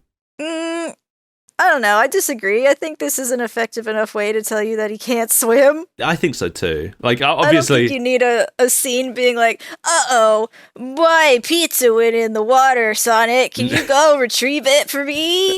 I can't do that, little buddy, on account of I cannot swim. yeah. If I were to fall in a pool from a great height, I would be in trouble. Are you done? If also there was Formula One racers chasing me from a road many miles away, which drove me into the pool, that would be a problem. It's a good thing we live in a world where none of that exists. I guess I don't know. I was gonna say it feels like Sonic comes from like a naturistic world because he doesn't seem to like understand what buildings are and stuff. Right? But then he knows what a pool is by name. He's been in Eggman's buildings that he constructs. Yeah, I guess so. I guess we don't really know a lot about what his world is like. No. We never do see a whole lot of it. So he lands in the pool. Waking up the worst character. It is funny, like, Sonic can't swim, right? That's been established in the games for a long time. But it does seem like a stretch that he'd be finished off by a casual house pool like this. I love it, though. It's pretty good. It's like you've just seen him do some impossible and crazy things, and then he just can't get out from the bottom of a pool. Yeah. Yeah, so now it's time for our final character introduction of the episode. Did you love him? No. I mean, he barely does anything. This is Chris Thorndike. For anyone who isn't familiar, Chris Thorndike is played by Sane Kobayashi, who is the voice of Popo and Nana, the ice climbers in Smash Brothers. Ooh. Also, Isle and Vent in Mega Man ZX, Pie and Shamrock in Dot Hack, and Cat in Gravity Rush. That last one seems to be the biggest deal thing. I don't know what it is. It's a Sony franchise. I think you'd probably like it, if I'm being honest. Okay. I haven't ever played one of them, but based on what I know about it, I think you'd like the character at least, but I think it's like a platform game where you're running through a city where gravity is like fucked up. Oh, I do know about that, actually. Oh, yeah?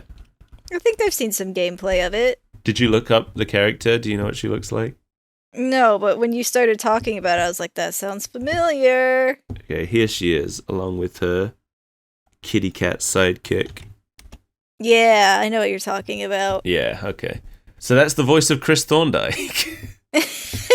Okay. In English, Chris is played by Suzanne Goldish, who mostly did additional voices for other 4Kids shows like F-Zero, Pokemon, and Yu-Gi-Oh! But she was primarily a sound engineer, and she has continued to work on the Sonic series in that capacity. Cool. She's recorded and edited dialogue for a lot of the games up to this point. Like, I think she worked on Sonic Frontiers and Sonic Dream Team, or whatever the newest one was. Whatever the newest one was. Sorry, my voice went away halfway through that sentence. You swallowed it. Yeah. So that's cool. I don't think she's ever provided another voice for Sonic since Chris, but she still works on the series. Essentially all voices. Yeah, it turns out that recording voices for the games means she literally plays every character but doesn't get credited. Yeah, Chris jumps in the pool and rescues Sonic. Sonic thanks him, and Chris is shocked that he can talk. This is the first time he's talked to someone since he's arrived here. That's true. And Sonic doesn't understand why Chris is shocked that he can talk. He's just like, of course I can talk. Idiot. What kind of weird thing is that to say to someone? So they introduce themselves to each other, and then it just ends. Yeah, it was very unceremonious. Yeah, I do like that it ended on Sonic's introduction, though, because Sonic's introduction is a very... This is basically how I learned about how in Japanese, you can learn a lot about someone just from how they introduce themselves. Mm-hmm. Because Sonic introduces himself consistently across all Japanese media. Sonic introduces himself by saying, "Ore wa Sonic." 俺はソニックソニック・ザ・ヘッジホッグさ And that, to a Japanese audience, immediately tells us that, He's a bad dude. yeah, he's like kind of rude, he's kind of brash, he's probably a teenager. And there's just like no real, like, what's the English equivalent? Hey, fuck you, kid, I'm Sonic. Sup, idiot. I'm Sonic, dumbass. Nice to meet you, loser. Get bent. I'm Bart Simpson, who the hell are you? Smell you later, idiot. That might be the equivalent, right? I'm Bart Simpson, who the hell are you? That's probably our equivalent. The end. What did you think of the ending song? 旅立つ準備はできたかいまた一つ朝が来る新しいシャツに着替えて暗闇を抜け出そう I don't remember. It was Mirai by Run and Gun, a Japanese boy band. Future? Yeah, basically. It's alright. I don't think that much of it, to be honest. I watched this a week ago since your sickness has kept us. Well, So I can't quite remember. the chorus is "To be shine, to be free," and then some Japanese, but there's got those English lyrics in it, which I've always thought are funny. Shine get? The animation over the credits is Sonic watching TV. He's like sitting, leaning against the coffee table in Chris's living room at night, and all of his friends are asleep on the couch. And one by one, they fade out as they go to bed. Sonic is watching clips of the previous episode on the TV. So each episode it changes to be clips of this episode. And eventually he tosses the remote behind him and falls asleep. And then in the morning, Chris's maid wakes him up, picks him up and plops him on the couch, and then points to a sign which says, "Always watch TV with the lights on and at a safe distance from the TV."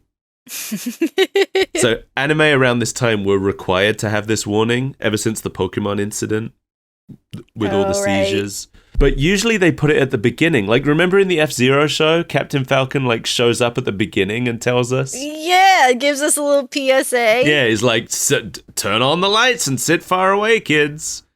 You won't be seeing me for the rest of the episode. I think it's so weird that not only did Sonic X choose to put the warning at the very end of the show, but also show Sonic explicitly disobeying it. That's what he does. He's cool. I guess that is what he does. But what's the message there? Do you want to be cool like Sonic and have seizures, kids? Yeah. That's the end. It's over. What did you We think? beat it. Not really a fan of this episode. No? There's too much explaining Earth. Mm-hmm. I liked the beginning when it was all my friends. Yeah, I really love this episode up until the Formula One police team appears, and then it drops off pretty hard. But that's such a big chunk of the episode, I can't say that I enjoyed it. But like when it's just Sonic evading the regular police, I'm still enjoying it. I like that stuff. Yeah. It's funny, it's cool, the music is good. But yeah, once Sam Speed and his team show up, I'm like, all right. But like we already got it. And then Chris shows up and it just goes downhill from there. He's only in it for a moment, I know, but still. It's the worst moment.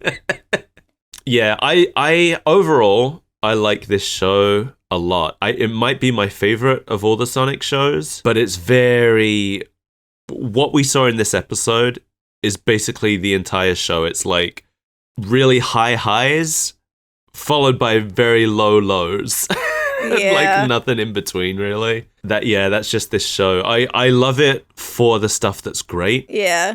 When it's good, it's good. Yeah. whenever I've rewatched this show, it's very like, oh yeah, let's watch this is one of my favorite episodes. Okay, now let's skip the next 15 to the next one I like. Let's talk about the dub. Oh no. Here comes the theme song.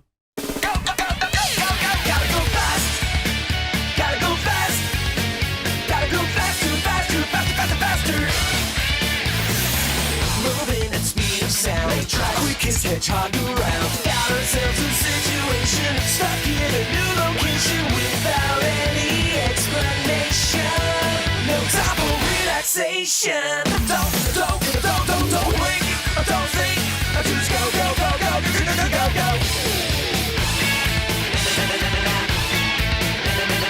Sonic, he's on the run. Sonic, he's number one. Sonic, he's coming next, so watch out for Sonic. Gotta go fast.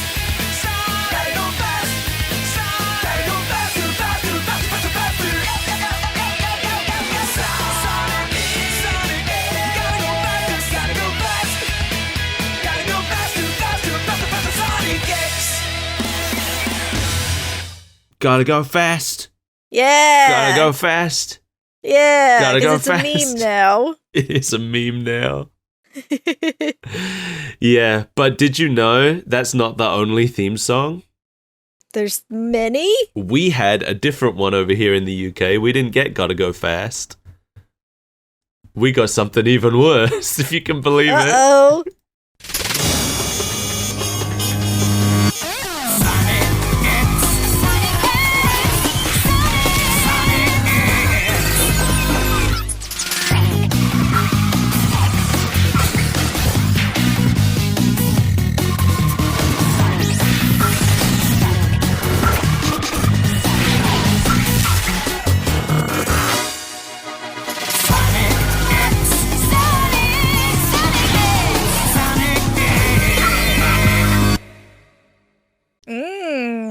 What a delicious theme song. It really nails home what the name of the show is and not much else. Yeah, that's all they wanted you to know. The name of the show. I hate it. Like I don't like Gotta Go Fast, but I hate this one even more. How dare you? I have never known why we had a different theme song here, but I did a deep dive into it for this show. And now I know why. Yeah? It's because outside of the US, 4Kids licensed the show to Jetix.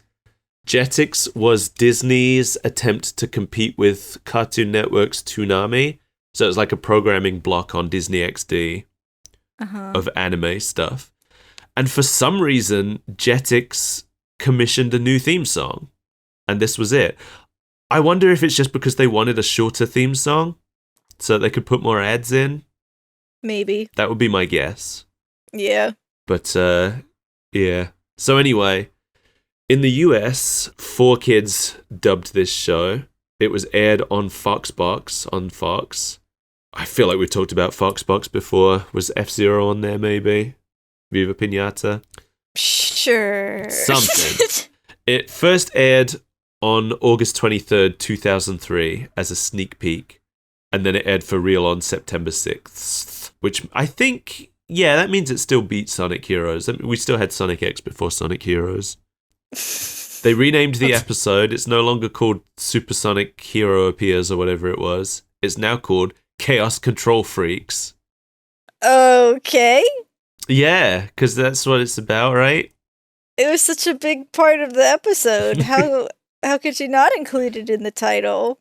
In standard 4Kids fashion, all of the music has been changed. To be more obnoxious and intrusive? Yeah. It's a shame because the original had some good music. I really like some of the music in the original version. Mm-hmm. Some of the music for Sonic running around, it's like electric guitar stuff. It gets you really pumped for what's happening. Sonic's theme in particular is so awful in the 4Kids version. It's so repetitive and annoying. It's this synth trumpet. And basically, anytime Sonic is on screen doing stuff, it's going...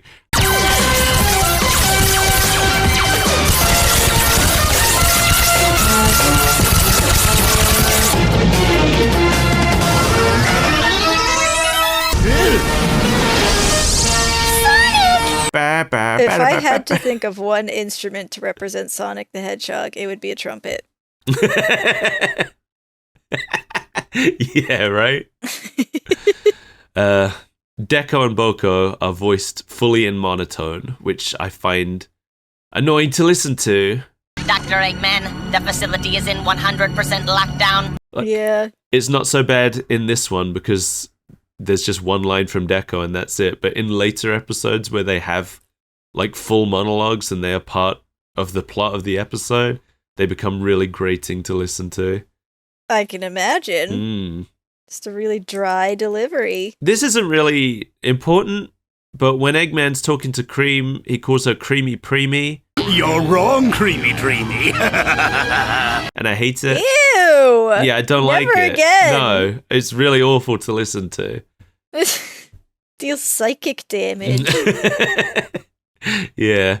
A lot of the color splash backgrounds have been changed to darker, muddier colors. Probably because they were worried about seizures, I would guess. I guess. Like, none of them are unsafe, bright, but, you know, 4Kids kind of went overboard. And I guess it's better to err on the side of caution. Right. Nobody likes to have an accidental seizure. So we talked before about the part where Eggman presses the button. Mm-hmm. And how in the Japanese version he, like, almost seems, like, scared that he's done it. In English, he doesn't. He's, like, super jazzed about it. Here we go. But he still looks scared. Which is, Right. Why did it take him so long to push the button if he's so hyped? Yeah, and he's still got, like, the scared expression and the sweat on his head. What, you've never been so excited about something it got you all sweaty? Yeah, but not pushing a button. You're missing out. Oh, this was the big thing, because when I first watched this show, when it first came out, this confused the hell out of me. Mm-hmm. So you know when the glow is, like, approaching and Amy asks what it is? Yeah. In the Japanese version, Knuckles just says chaos control, because he's recognizing the phenomenon, which is chaos control. It's a phenomenon from the games, which transports people through time and space. In the dub, he says, It used to be chaos control. What is it now? yeah, what is it now? What? It doesn't mean anything. They changed the name to be more politically correct. So I think what happened is that the writers misinterpreted chaos control as being the name of the tower rather than the name of the phenomenon that was happening. What? So Amy's looking at this building exploding, being like, "What building just exploded?" Yeah, I don't know. I don't know. So stupid. Pretty dumb. In the dub, Sonic is surprised when he realizes the humans can talk. So they can talk. In Japanese, he just comments on how noisy they are. And I feel like if he's surprised that the humans can talk, then his surprise at Chris being surprised that he can talk doesn't make any sense. You know what I mean? Yeah. I mean, it doesn't make any sense in the first place because Eggman. That's true, yeah.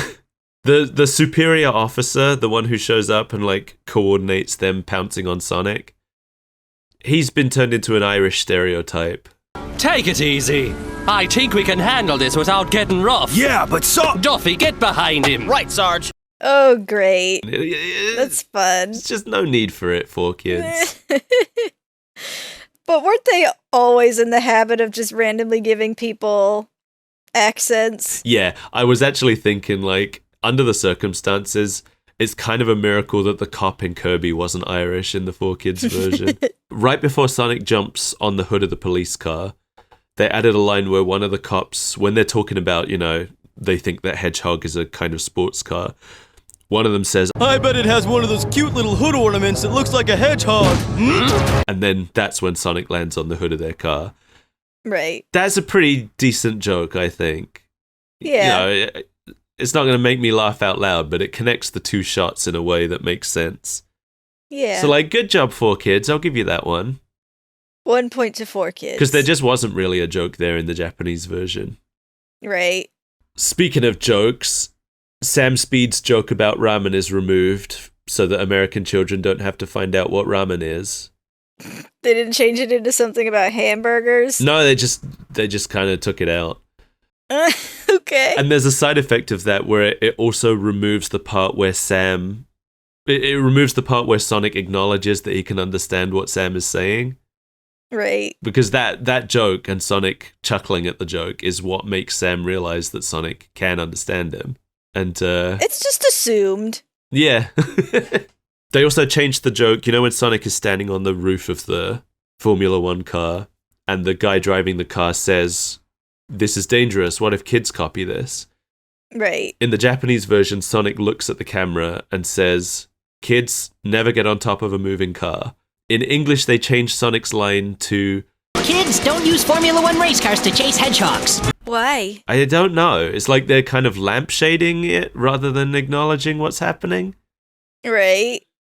I'm not sure which of those I prefer. Neither of them is that funny, but I prefer the Japanese one. yeah. Just because it's like a joke about how you need to include something educational to counteract. Yeah, it's a joke about like imitatable behavior. Right. I think the 4Kids version tried to change it to a joke about how this situation is too ridiculous for kids to copy anyway. Yeah. But I don't know. I don't know that it works. But I don't know that either one works too well. I think I agree with you. I think I do prefer the Japanese version. Yeah. Because it's a very Sonic thing to do. It is, yeah. In the original, when Sonic starts running backwards, the show's main theme starts playing, and it continues until the end of the chase.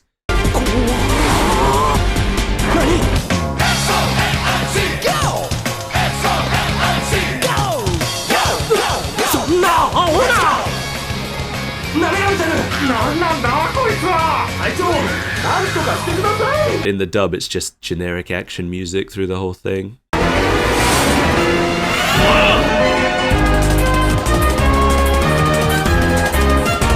What the? How can... It's playing with us! Where'd this thing come from? Chief, you gotta do something!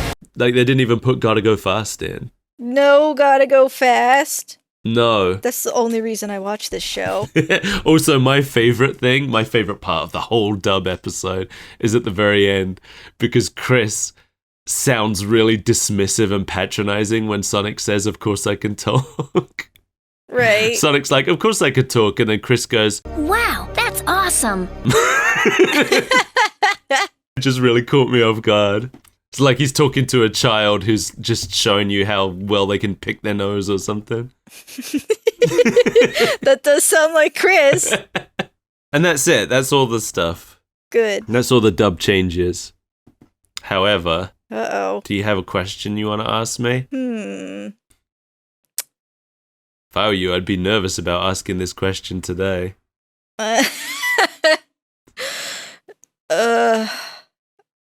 My spirit guardian has told me to ask about a legacy. Oh, a legacy, you ask? I don't know what they could be referring to. Let me just pull out my giant file. No. Buckle in. So the idea of there being two worlds actually got adopted into the games for a while, even though it made no sense. It was never explicitly shown in a game. Like, there's no game where you see them travel between two worlds. Right. But Sonic Team started saying in interviews that some games take place in Sonic's unnamed world, and some games take place on Earth. But they never made any explanation for how the characters travel between them. And that's especially confusing when you look at some of the earlier games like Sonic Adventure, where there is very explicitly both a human world and an animal world present, and the characters travel between them using a regular Tokyo overground train. Yeah. Because, like, Station Square is very clearly the human world, and then you go to the Mystic Ruins, which is the remnants of Knuckles' people, so obviously the animal world. So obviously the train goes through space. That's the thing. The guy who writes the games now, apparently, back when he was just writing the comics, he actually asked Sonic Team how it is that the train gets from Station Square to the Mystic Ruins, and the answer that he got is that it happens by a miracle. Okay. So that idea has been dropped now. The series is now back to just taking place exclusively on Earth, which is for the best, because I mean, I'm glad that they never actually showed it in a game, because it would have made the series even more of a mess than it already is. Yeah, we can't trouble God every time we want to travel between the human and animal world. Yeah. Like, there's nothing that's hurt by just saying it's been Earth all along. I think the only hole made from that is that people start wondering where the humans were in Sonic Forces.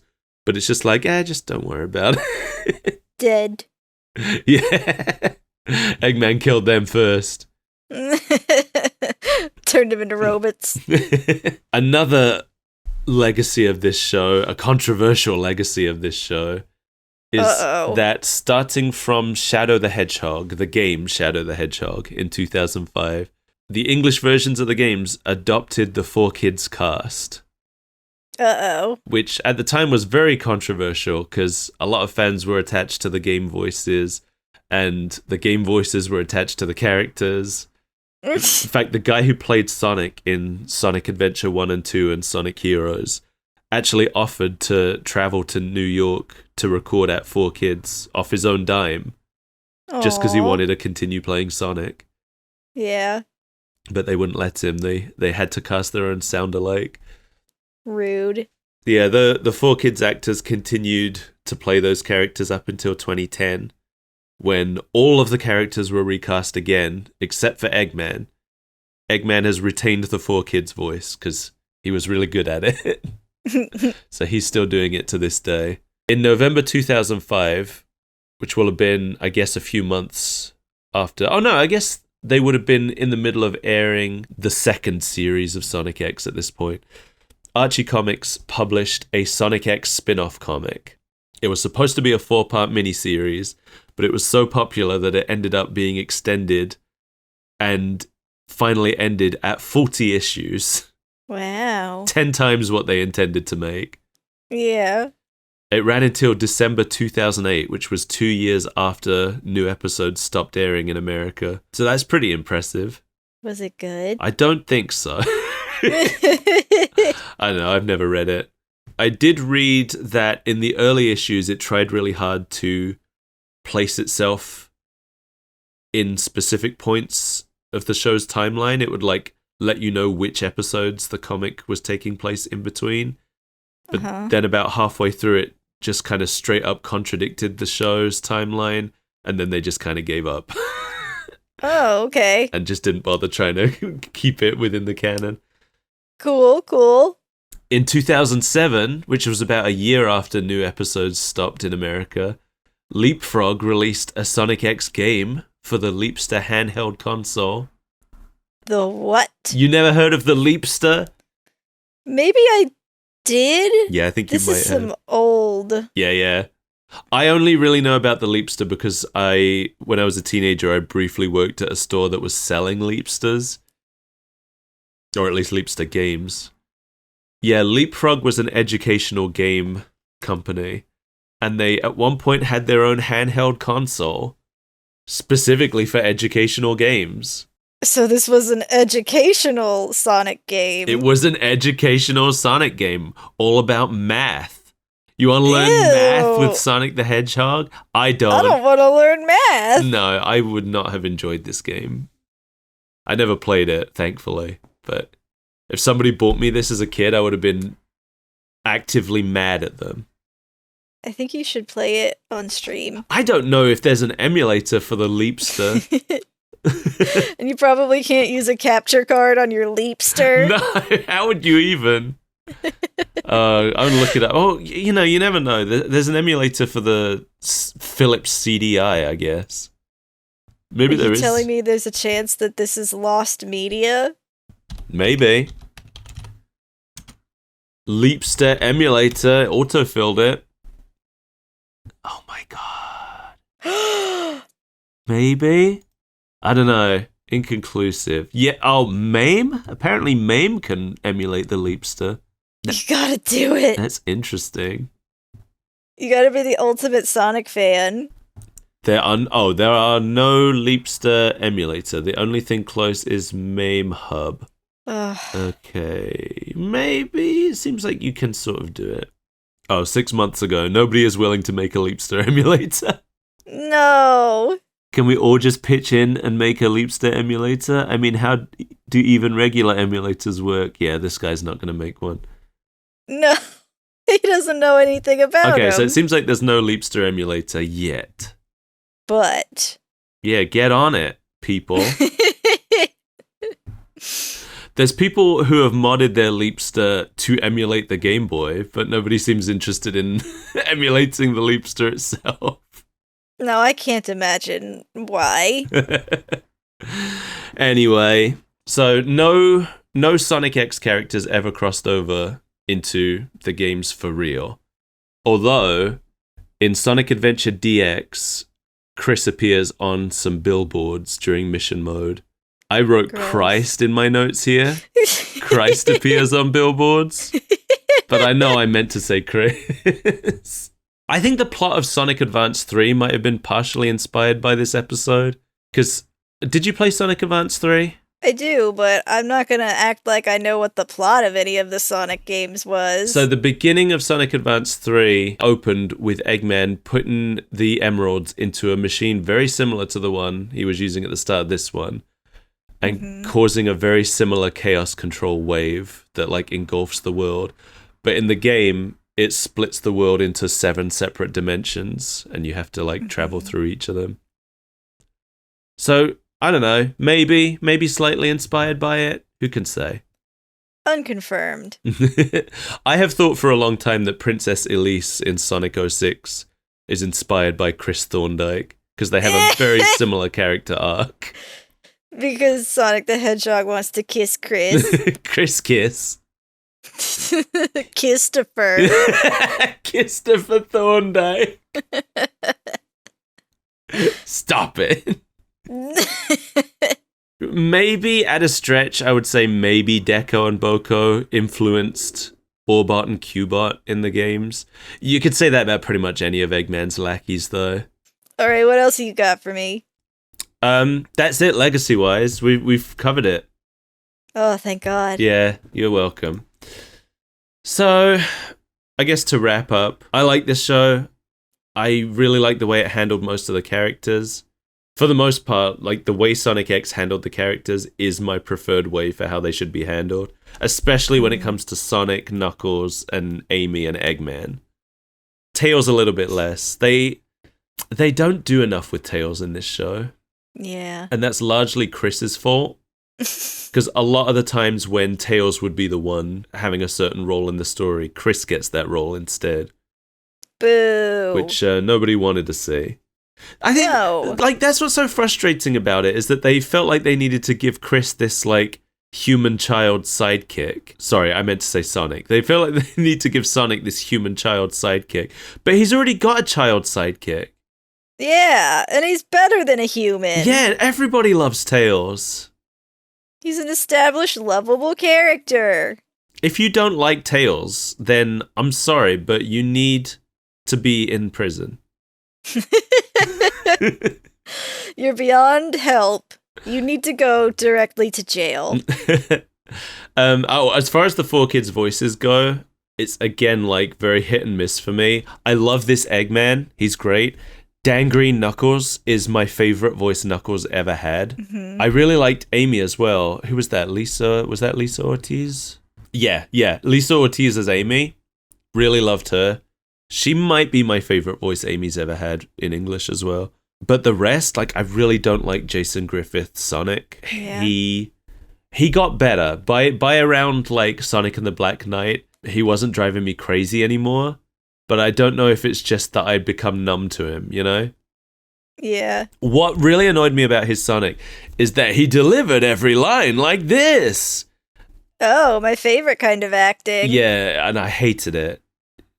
He's better as Shadow. I like him more as Shadow. And his Sonic is better than his Jet. because he voiced Jet like a parrot. Uh-oh. Jet is one of my favorite Sonic characters, and I was so hurt. Like, in the Japanese version, Jet just sounds like a guy. And then in the Yeah. English version, he sounds like a parrot, and it was unbearable. I can't even imagine. No. An entire monologue delivered by a squawking parrot. I know. It's just such an odd choice. Don't really like this English Tails very much. Tails is a character that's hard to get, right? Because you got to find someone who can play him sounding like a little boy. Right. And this voice for Tails was very gravelly, very scratchy. I didn't like it. But yeah, that's how I feel about the 4 kids' voices. Bring back Dan Green Knuckles. Yeah. You know, as much as I don't really like Jason Griffith, I would take Jason Griffith's Shadow over the current Shadow. I don't like the current Shadow very much. A lot of heated voice opinions going on in the 11th hour. Well, you know how I feel about Sonic. No, I don't, actually. I'm opinionated on this topic and only this topic. You've never once mentioned Sonic the Hedgehog to me. No, especially not on the show. No. In our 20 years of friendship, I don't think I've heard Sonic grace your lips once. Sometimes we do whole episodes about a Sonic show without me mentioning Sonic. It's weird. Yeah, those episodes are especially weird for me because it's just like 5 minutes of dead silence that I have to respond to. It's okay. I put in all the Sonic talk in post. Okay. So the audience doesn't know. I just wish you were more honest with me. Yeah, we just got to learn to communicate better. About Sonic the Hedgehog. All right, I think we're done, right? We need to be done. I'm losing my marbles over here. Thanks for joining us, everybody. We hope that your marbles are considerably intact compared to ours. Preferably in a nice velvet baggie. Oh, yeah. That's pretty good. Yeah. You can leave that with? You can leave that with Thudbutt? I mean, obviously. Yeah, who else? He's the king of the Lost Boys. That's true, he is. I forgot that until you told me the other day. Yeah, he's the new Pan. I completely forgot he's the one who gets the sword at the end. I love it. Watch Hook, everybody. I love It's a good movie. Yeah. Thank you to our Patreon patrons. Patronuses, Mark Kelly and Jamie Core, for your generous contributions to our insanity. Thanks, friends. Your money will be going towards our mental health care. Oh, don't say that. No, it won't really. Because when it inevitably fails. The health care or the money? The healthcare. When we continue to show up in the sorry state that we're in, they know that we've squandered that money. Turned it into Pokemon cards. No, we're turning it into a microphone for you. Yeah. That's what it's all earmarked for right now. And then we're turning it into English subtitles for Beautiful Joe. You're just desperate to make me stop recording podcasts from my bed, and I don't appreciate that. I am going to set up a special bedside microphone stand for you.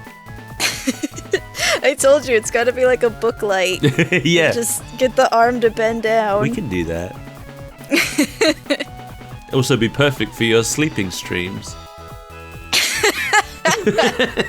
As discussed when we weren't recording. Yes, we were talking about sleeping streams before we started recording, everybody. Now you know. I don't remember why, but that's not important. It's because I was talking about how you're not allowed to do it, and then I found out that you are allowed to do it now. Yeah, but why were you talking about how you're not allowed to do it? I don't know. That's what I'm saying. If you want to join the Patreon, go to patreon.com/superbreakfastfriendsclub. I forgot to say it before. But here it is. There it is. You can find some outtakes on there for subscribers. What about the other place where we dance for money? Coffee.com. That's the one. /superbreakfastfriendsclub. The very same. Yeah, that's real. if you want updates about the show, you can join the Discord somehow. Yeah, we don't have an easy way to send people there, do we? No, not really. But it's real. It's really real. You can find it on my Twitch, Skull Pirate Mike, twitch.tv/Skull Pirate Mike. Go there, get the link to the Discord. Like, what am I supposed to do? Sit here and read out the Discord code? Yes. It's like a random jumble of numbers and letters. Like when you get a super long hyperlink, it's like 20 lines. You gotta sit there and read that whole thing out. Yeah. Underscore. Another place for updates about the show is Blue Sky. Come and find me on Blue Sky. Go to Skull Pirate Mike on Blue Sky. There's a feed on my channel that's just for Super Breakfast Friends Club updates. So when you're wondering why there's no episode on a Saturday morning, you could go there and find out that I have COVID. You can get your torches and pitchforks and head over to Blue Sky. Scream at me. Ask for the episode. Demand it. It's your God-given right. Thanks, everybody. We love you. Like and subscribe. It'll bring you joy.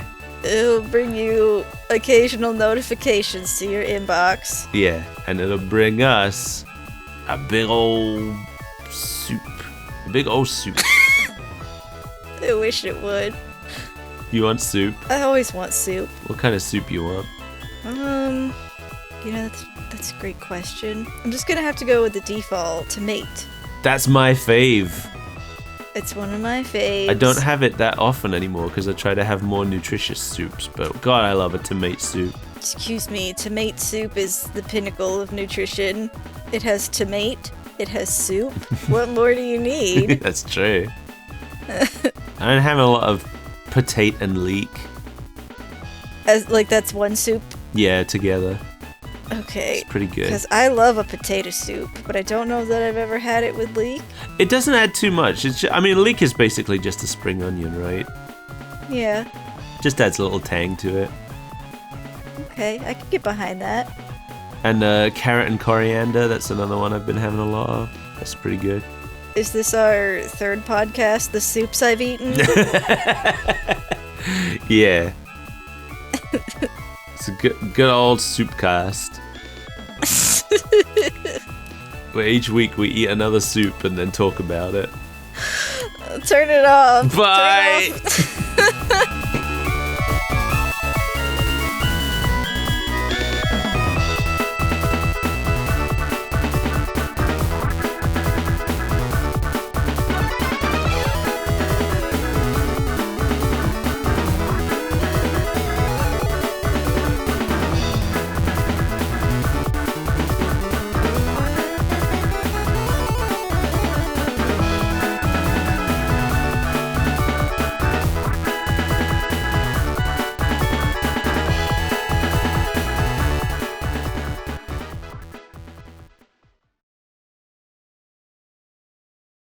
I found something. Mm-mm. Oh. $27. That's nothing. I don't know. For the whole thing? That's a lot for a box of math lessons. But you could get a pink Leapster. It's only slightly sticky. It has no charging cable. But you can get the Ratatouille game. Yeah, I don't know if I want to pay $30 for a math lesson. Coward.